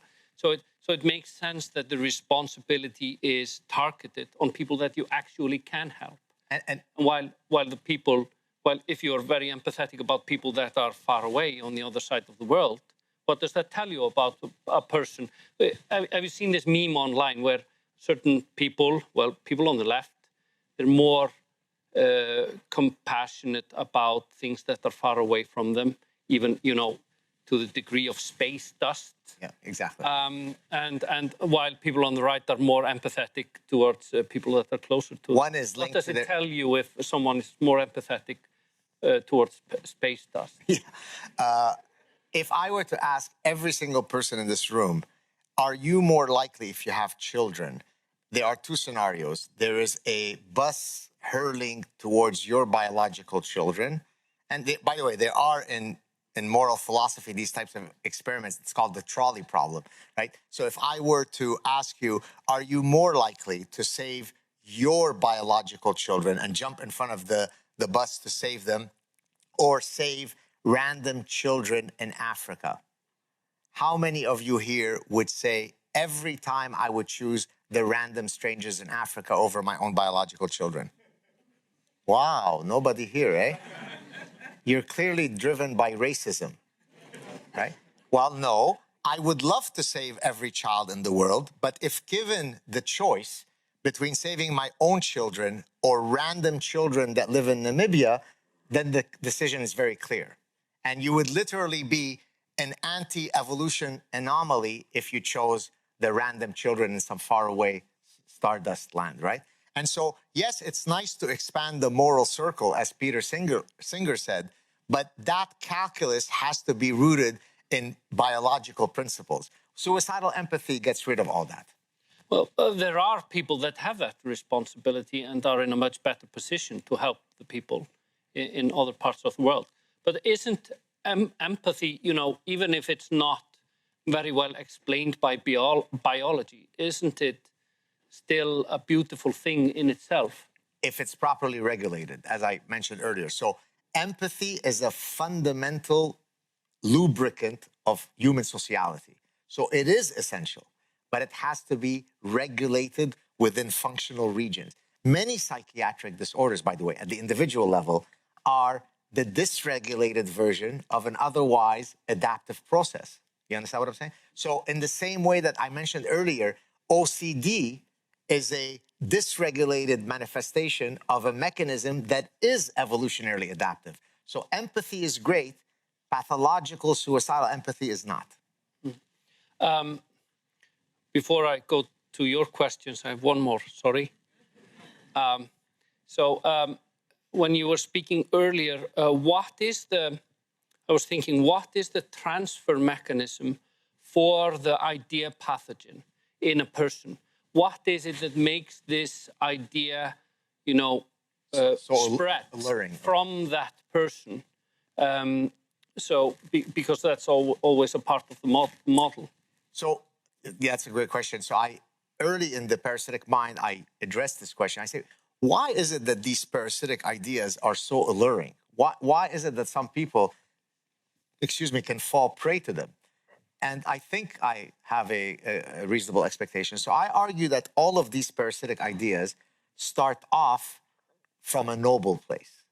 But then in the service of pursuing that noble objective, they metamorphosize into lunacy. So for example, equity feminism is a very nice idea. It basically says that men and women should be treated equally under the law. So probably all of us here are equity feminists.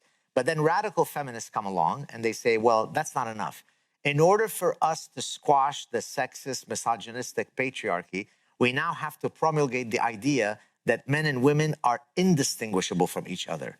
There are no evolved sex differences. All sex differences are socially constructed.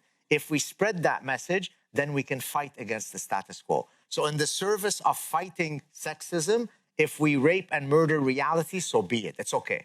No, it's not okay. So by the way, that's one of the reasons why communism appeals much more so to young people, and then they grow up, reality slaps them in the face, and they're less likely to be communist. But when you're young, it's a beautiful message. Sharing is caring. Let's hold hands, sing John Lennon songs, and we can all end up at the same place. It's not fair that Elon Musk makes more money than me. Shouldn't we all be equal? But then reality wakes up and hits you when you start making money, and then the beautiful, empathetic government takes 60% of your income to give it to somewhere else. Suddenly, I'm not so open to communism. So a lot of these ideas are really beautiful when I'm a moron, but then I wake up.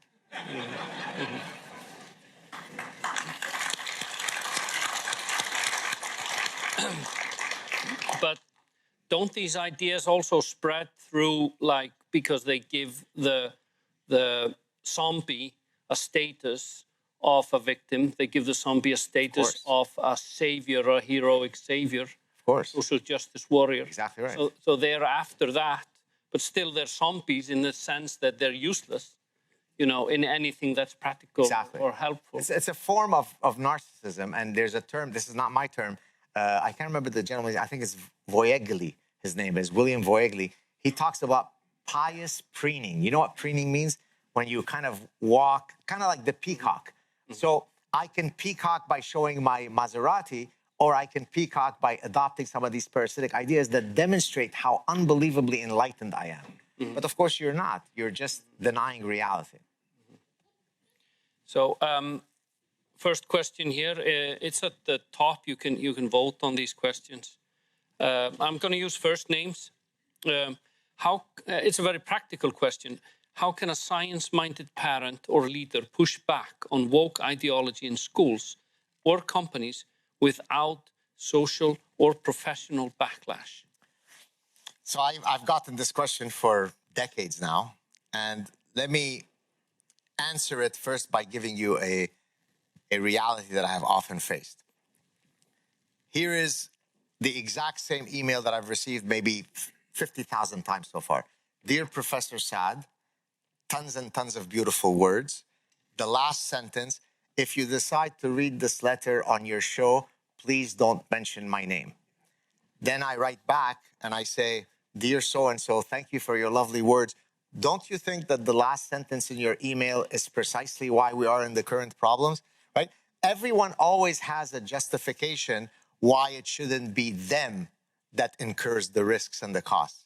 But do you remember in Normandy when many, sorry to say, young men, they were men.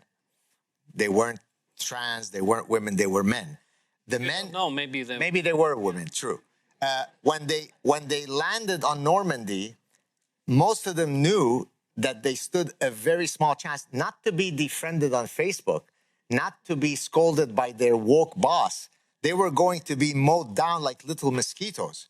And yet they said, I'll go. So you have to contextualize risk. Nobody is saying that you be a reckless martyr, right? You can modulate how much risk you can take. But what you can't do is say, I can't assume any risks. Everybody has to share some of the risks, right? There are many things that are very difficult in my life. We have to always have security. I mean, it's crazy that someone who's saying the things that I'm saying has to be protected. I mean, I went to Beverly Hills recently.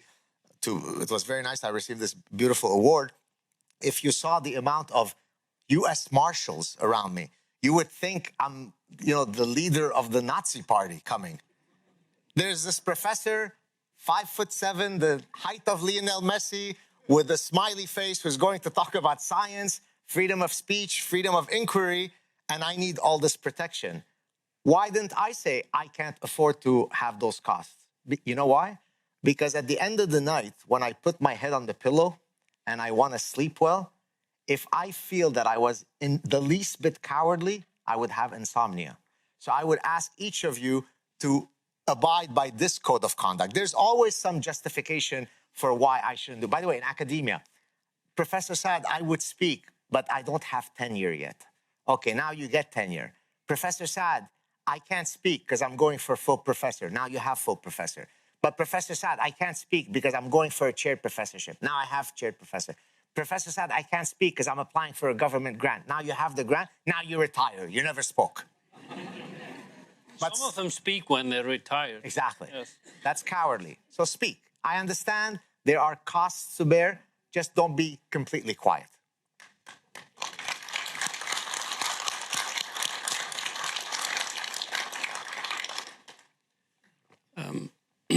Yeah, we have another very similar question here.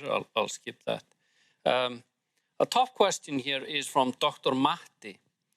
Why are young women so much susceptible to parasitic ideas?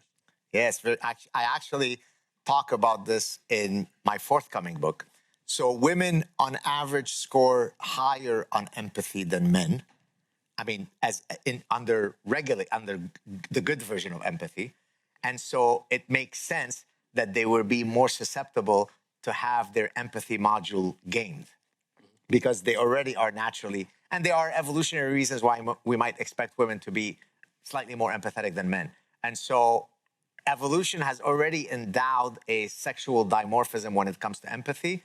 And because of that, they're simply more likely to be gamed by parasitic empathetic ideas. Simple. It's not bad about women in general. It's just the parasite is more likely to hack them because it works that way. Although many of my it's not supposed to be funny. Many of my male colleagues, maybe they're also women, but they are as parasitized. So okay.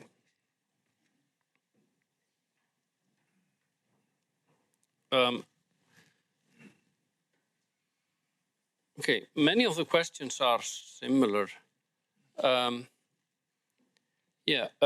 do educated elites, journalists, teachers, HR often fall first for ideological nonsense?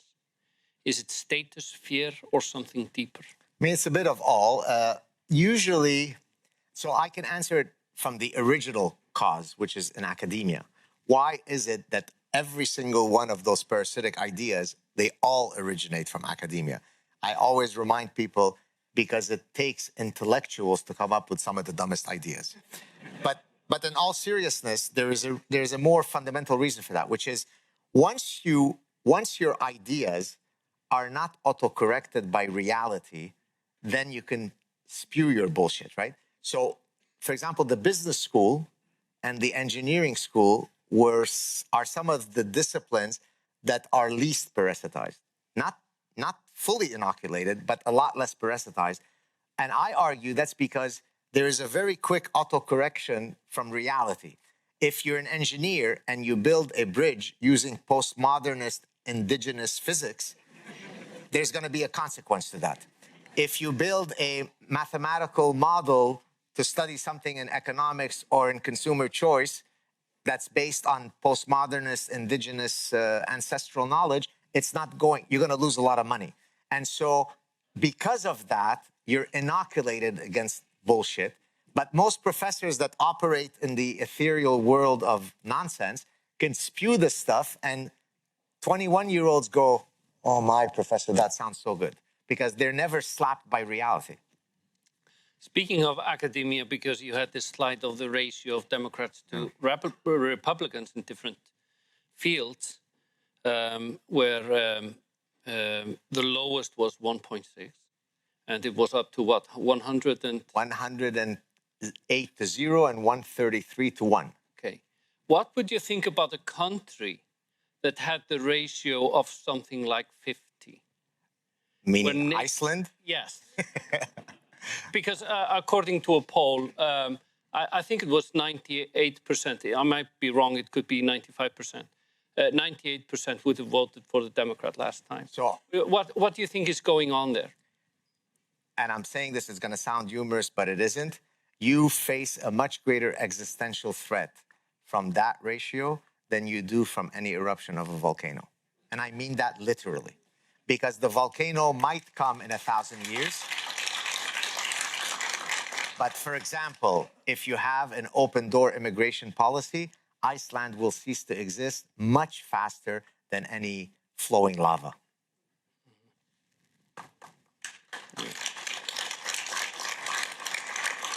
I think I should run for Prime Minister of Iceland.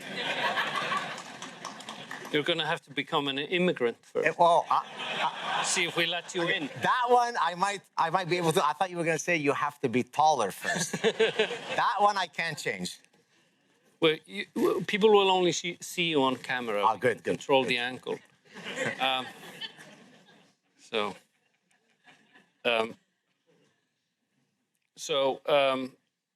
What do you think about the attempts to cancel this event? Well, number one, I don't know if the HARPA people are listening. Thank you so much for not caving in. I hereby bestow upon HARPA the title of honey badgers. So well done. I mean, it both shocked me and didn't shock me in that I didn't think that Icelandic people were quite as woke. I mean, I had a sense. It's a loud minority, exactly. I think. Yeah. Yes, but a lot of people are sort of, they just go with it because it seems to me, and now correct me, that many people, they don't make up their own mind. They make up their mind socially. They do not use logic and empiricism. They just go with what's socially acceptable and safe. So that is sort of this middle that you can sway, sort of. And the activists, they're so loud in order for those people to think that the majority opinion is woke, and therefore it's a self-fulfilling prophecy. Exactly. And that's why you have to be a honey badger. So there is, by the way, this idea of going with the crowd, the herd mentality. In psychology and in marketing, there's the concept of social proofing. When a company says 6 billion served and satisfied, what they're saying is, here are 6 billion data points that say that this hamburger is good. Shouldn't you think that it's good? This is called a social proofing appeal. And so what often people do is exactly what you're saying, which is if everybody says Islam is peace, that's it, shut up, right? And we don't have to do the difficult thing of, what's that called? Thinking, right? Because that's too effortful, right? So if Barack Obama, peace be upon him, says that Islam is peace, that's it. So one question about AI. Modern LLMs are trained on the whole internet.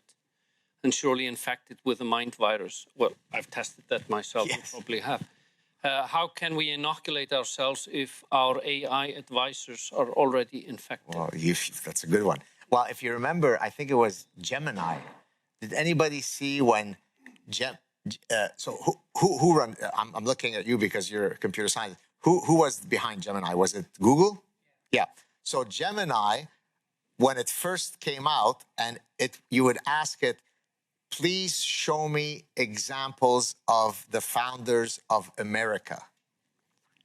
They were all black. So George Washington was black, James Madison was black, Thomas Jefferson was black. I mean, literally. And so there were all these tests that were done. It almost seems satirical.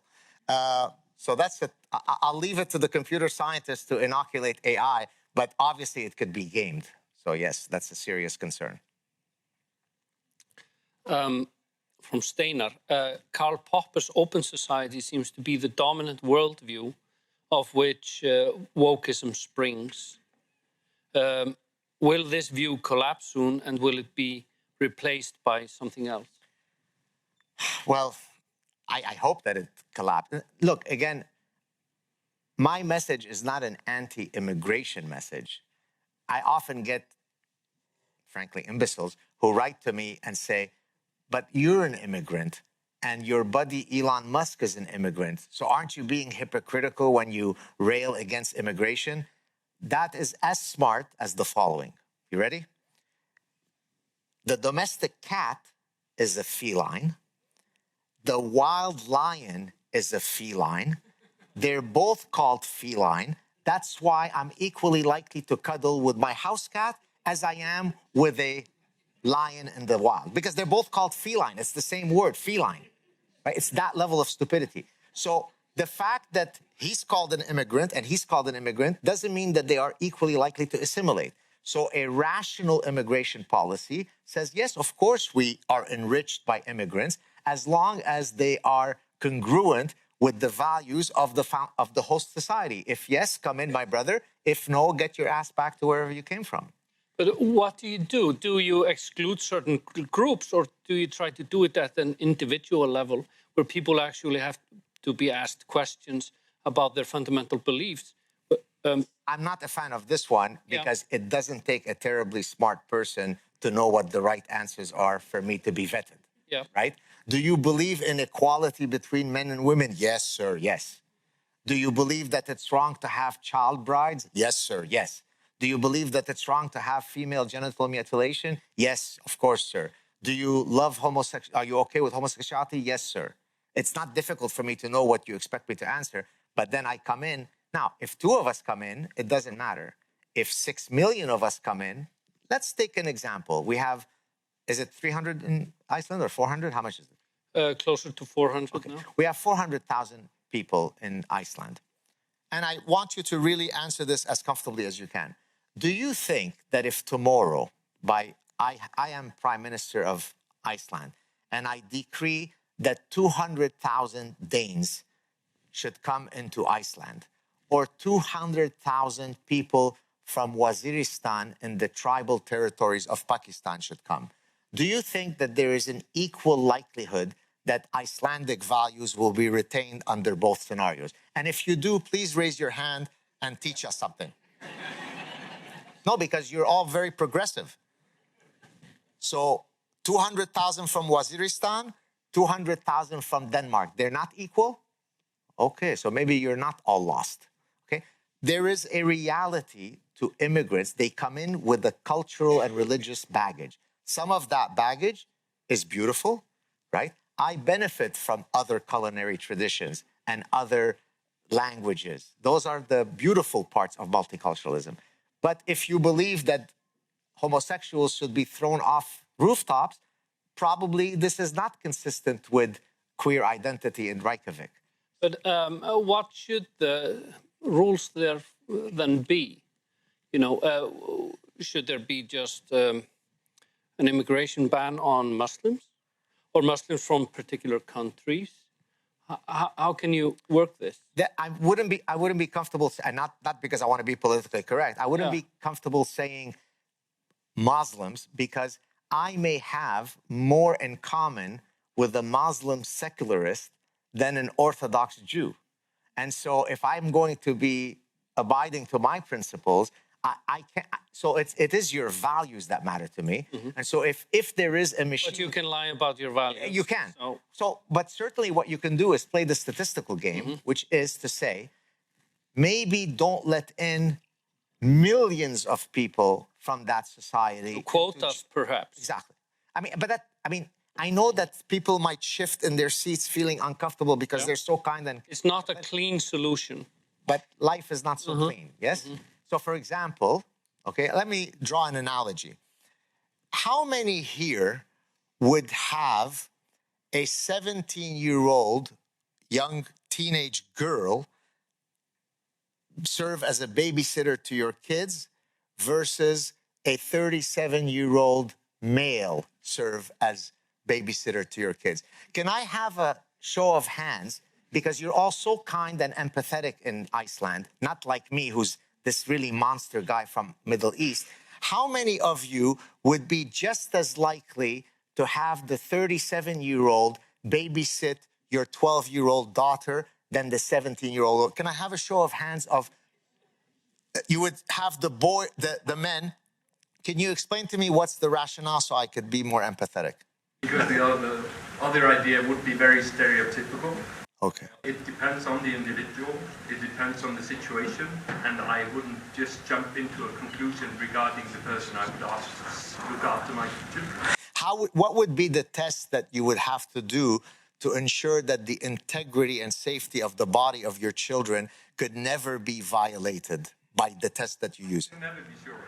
But it's more important for you to be tolerant and empathetic and not stereotypical than protect your daughter from being sexually molested, yes? The likelihood of my daughter being sexually molested by a 37-year-old person I knew, or female, whatever, is small. yes. So if she has to take that small negligible risk, fuck her, who cares?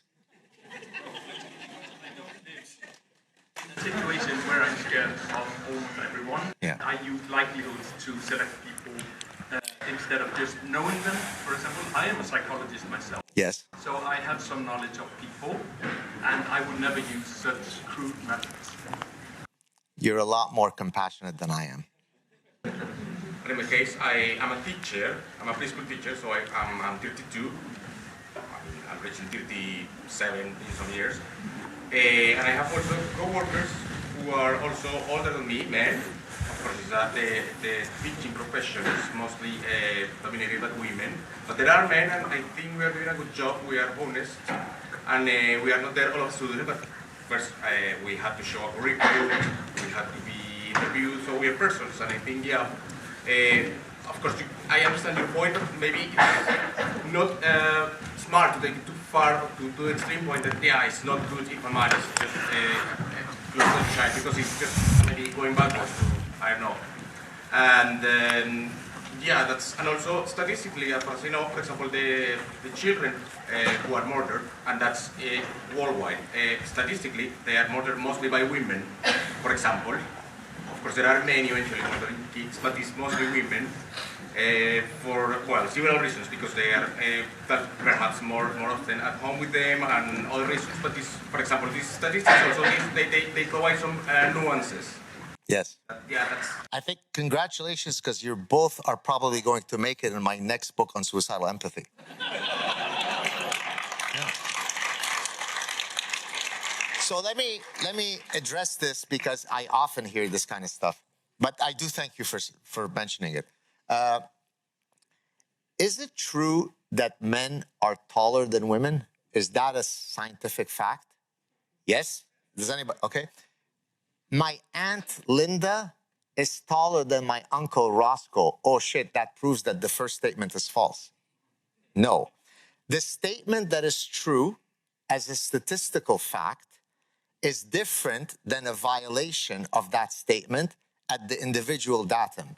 So the fact that you are a 32-year-old man and you're a very good person and you're unlikely to engage in child molestation doesn't negate the fact that child molesters are called, what's the name for child molesters? Oh, they're called men, right? Therefore, they're called women at a rate of 1 to 100,000 men. There is some truth to that, but There's some truth to that? No, there is a truth called reality. now there is also research showing that some of the molestation perpetrated by women has been hidden, as is, many other crimes perpetrated by women. But I think the question isn't about situation in which you know the people very well. I would trust my 37-year-old brother very well because I know him very well. I would trust him rather than a 17-year-old girl that I don't know at all, Right. of course. So it's always a calculation of odds. But knowing nothing else about two people, I would, of course, choose the 17-year-old girl to babysit. It's obvious because I don't have more information. No, totally true. But I think your point, I understand your point, which is, look, not all men are going to be molesters. Therefore, I don't like that feeling of using the precautionary principle as a blanket statement on all men. But the difference is, so in operations research, for any of you who are mathematically inclined, you're trying to maximize an objective function, okay? The challenge is to know what is the metric that you're trying to maximize. When I am a parent and a dad, the objective function that I'm trying to maximize is called the bodily integrity of my children. Therefore, that objective function supersedes the objective function of not putting a blanket statement on all men. I don't give a shit about putting that blanket statement. I need to make sure that under my watch, while I am the parent, my children go through their childhood completely protected in their bodily autonomy. Therefore, if somebody's man's feelings are going to be hurt, that's part of the price you have to pay.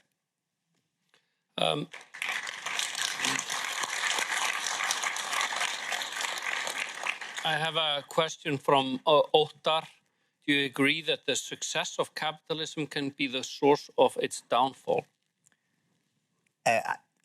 How do you define success in this case? It's well, complicated. Economic success, I would suppose. I suppose the point is similar to the professors being shielded from the consequences of their ideas. Yes. That within capitalism, we have more and more people that don't have to produce as much. They're not at risk with their lives because of all this wealth. And therefore, we are shielded by capitalism from our bad ideas. So I would say that any system that violates the laws of cause and effect are going to lead to problems, right? So when the bankers, prior to the 2008 collapse, engaged in behaviors where subsequently, how many of them went to prison? Oh, let me think. Oh, it's 0. So how is it? No, a few of them went to prison here. In Iceland? Yes. Okay, I'm thinking. But they were wrongly convicted. They were wrongly convicted. Fair enough. Exactly. I see that Icelandic people have some humor. But that's my point. So, which is that capitalism as an idea of maximal flourishing, the data is very clear. You're much more likely to flourish at the individual level for the greatest number of people under capitalism than any other system. But of course, there has to be stop blocks, right? There has to be consequences to actions you take. If it becomes orgiastic and a debauchery, then it can lead to problems. So within reasons, capitalism is the best model. Just like I think Churchill said, democracy is a horrible system, except it's the best one that we have. Same thing with capitalism.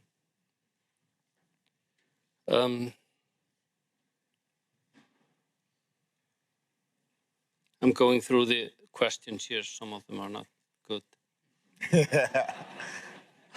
He'll email me the names of the bad questions later. They don't, the bad ones, they don't put They don't put their names, okay. Yeah. Yes. Okay. Sorry. But there's a lot of questions. How many questions are there? There's a lot of questions, yes. So we have plenty to choose from. From Christine, in the context of the Israeli-Palestinian conflict. Uh-oh. Oh, yes. Here we go. How do you assess the psychological mechanisms that allow false narratives and misinformation to spread so widely? Well, first I should mention that I wasn't aware that Iceland was so much shaped by the history of Gaza. Because when I was walking around in Reykjavik, I was so enlightened by the love and similarity, because I know that Iceland is really Gaza. It's the same peoples. So I loved when I saw the big, you saw the big mural, Free Palestine, Israel, go to hell. But not only that, I went into a restaurant, I mentioned this yesterday, where they had murals drawn by apparently a famous Icelandic painter. So for example, there's a mural that depicts the history of feminism in Iceland, and the women are wearing beautiful Palestinian keffiyehs. And so I asked the restaurateur, I said, I wasn't aware that some of the leaders of the Icelandic feminist movements were Palestinians from Gaza. And he was completely lost. He didn't get the sarcasm. But maybe somebody in the audience can explain to me why there has been such a zombified rapture in Iceland that Israel are the new incarnations of Nazism, and the noble people of Gaza are these beautiful, peaceful people of color. Because that's literally what I see everywhere. So maybe it should be a next book. Gaza and Reykjavik. Yes. But by the way, if there is anybody in this audience who is very much Allahu Akbar Hamas, because you're so kind and empathetic, do you think that if 10,000 Israelis were to move to Iceland, they would assimilate more within Icelandic values versus 10,000 Gazan people? Again, using statistical probabilities, do you think there is equal statistical probability?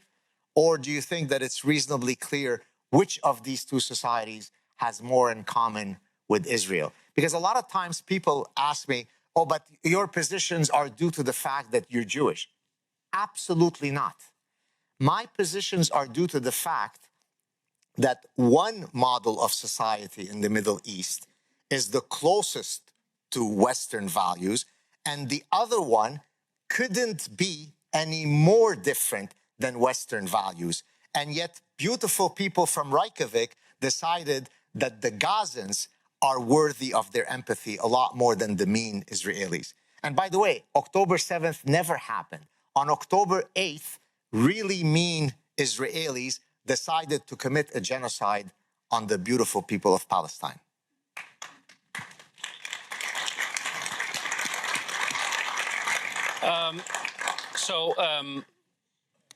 We are getting close to the end because we're running out of time. A question from Christian. How can you argue with people that don't even recognize data? Icelandic dialogue continues to be non-data driven. Yes. So that's the ostrich parasitic syndrome. That's the la effect. I always tell people, I am going to flip you as long as you are honest enough to listen to my position. If you don't show up to the Mind Vaccine Center for your mind vaccine, then there's no way I can inoculate you. So that is a problem. And unfortunately, it's an intractable problem, right? Because if there's no way that I can have a meaningful dialogue with you, I stand no chance to correct you. By the way, even if I give you an insurmountable amount of evidence, most people don't switch their position. They only become more emboldened in their original position. So, I mean, let me repeat that, right? So you say A. I then give you a tsunami of evidence that your position is incorrect as per the nomological network of cumulative evidence. Then I ask you, so are you now feeling stronger about A or less strong? Unfortunately, for many people, all the evidence that I showed them emboldened them more about their position. This is why, by the way, I was recently invited on a show hosted by a British psychiatrist. And at the end of the show, he asked me, what is the singular phenomenon that has most surprised you or disappointed you about the human condition? And so I thought for a second, and I said, the inability of people to change their opinion irrespective of how much evidence they see. And so that's a difficult problem. I haven't solved it yet, but that's why I do what I do, which is I'm always optimistic that with enough persuasion, I can hopefully convince you. I want to tell you that there's a lot of good questions that we're not going to be able to answer. So they're not all bad. So top-rated question. You still haven't asked the top-rated question. Haven't I? Oh, Okay, there's a new top-rated question. I'm assuming that's coming from you? Oh, yes. No. Yeah. There's a new top-rated question. Sorry. Okay.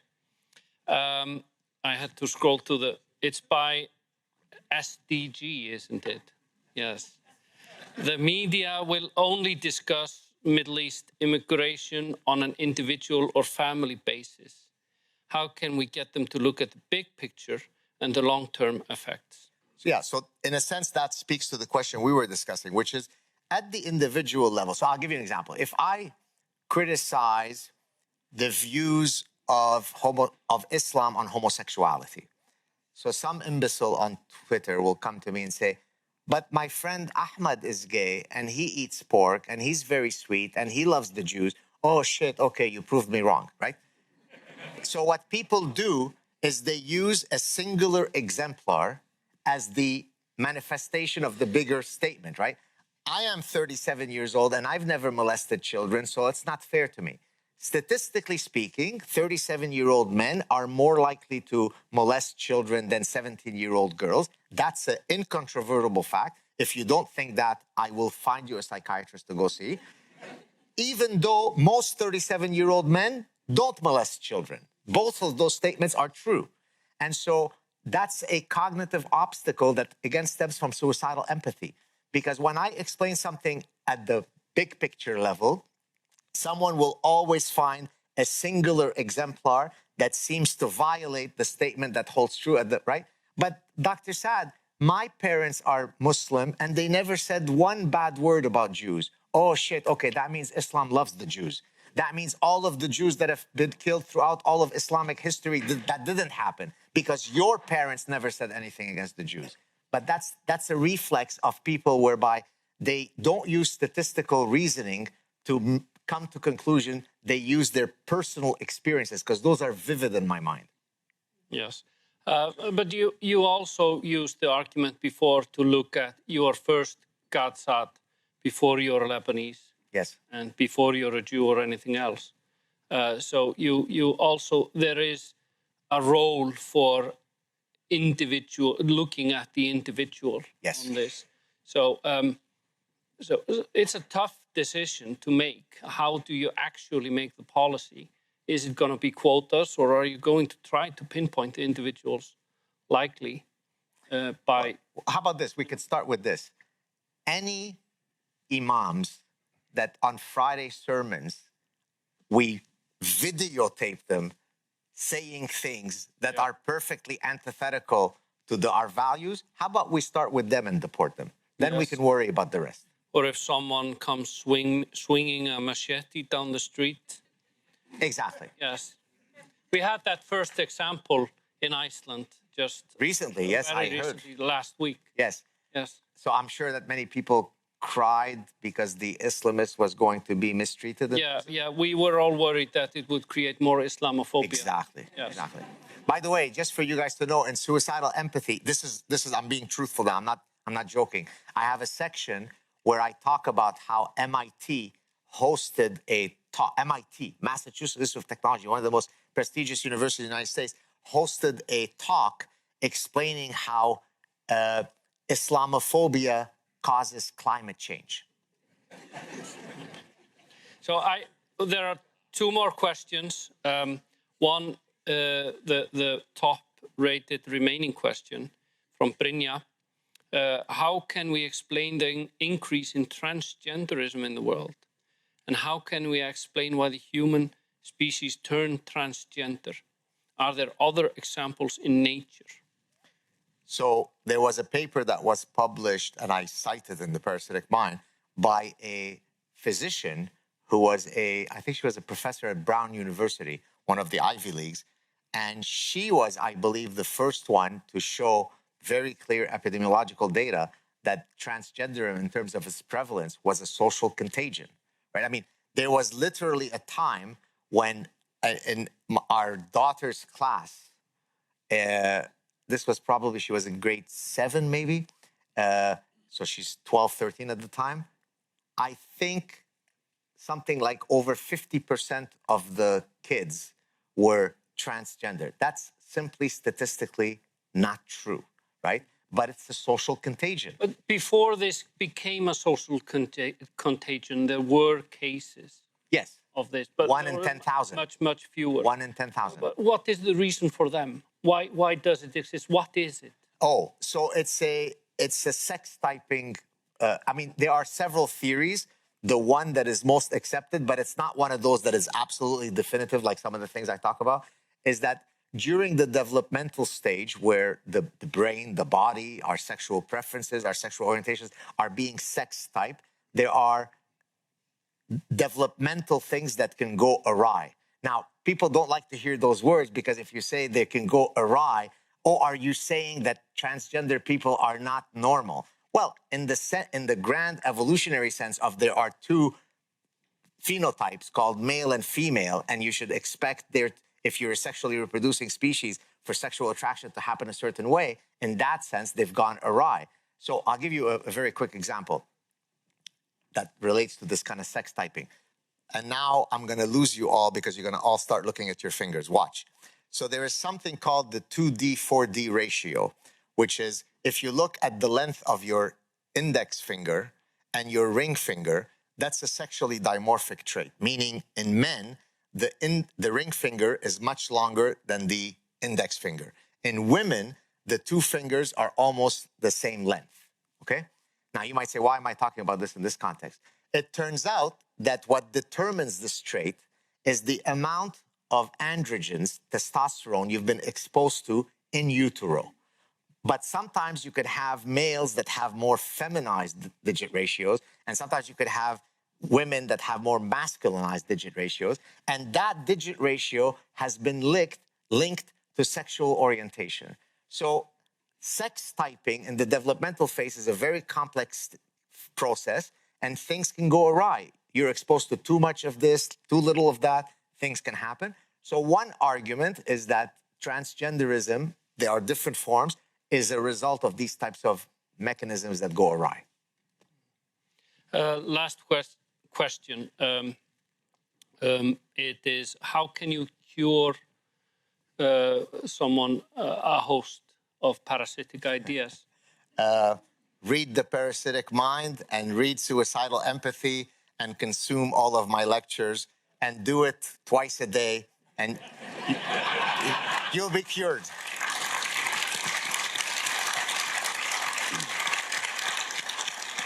So, thank you.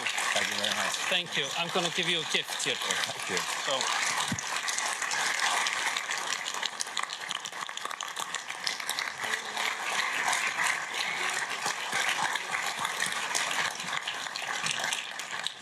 Wow. a few things we're really proud of. It's the sagas of the Icelanders in Icelandic. I know you have a stack of 20 books on your nightstand. And about 1,000 that I haven't read. Yes, exactly, which you've put away further, and then you put new and new on the nightstand. So this is, I do the same. So this is the sagas of the Icelanders that will show you a lot of examples of what you've been talking about. This is Independent People by Halldór Laxness, the Icelandic Nobel laureate in literature. And this is The Good Shepherd by Gunnar Gunnarsson. It's a book that is supposed to have inspired The Old Man and the Sea by Ernest Hemingway. Oh, thank you so much. Thank you. Thank you so much. Thank you all for coming. Thank you. Thank you. Yeah. Yeah. Yeah. Thank you all. Ciao.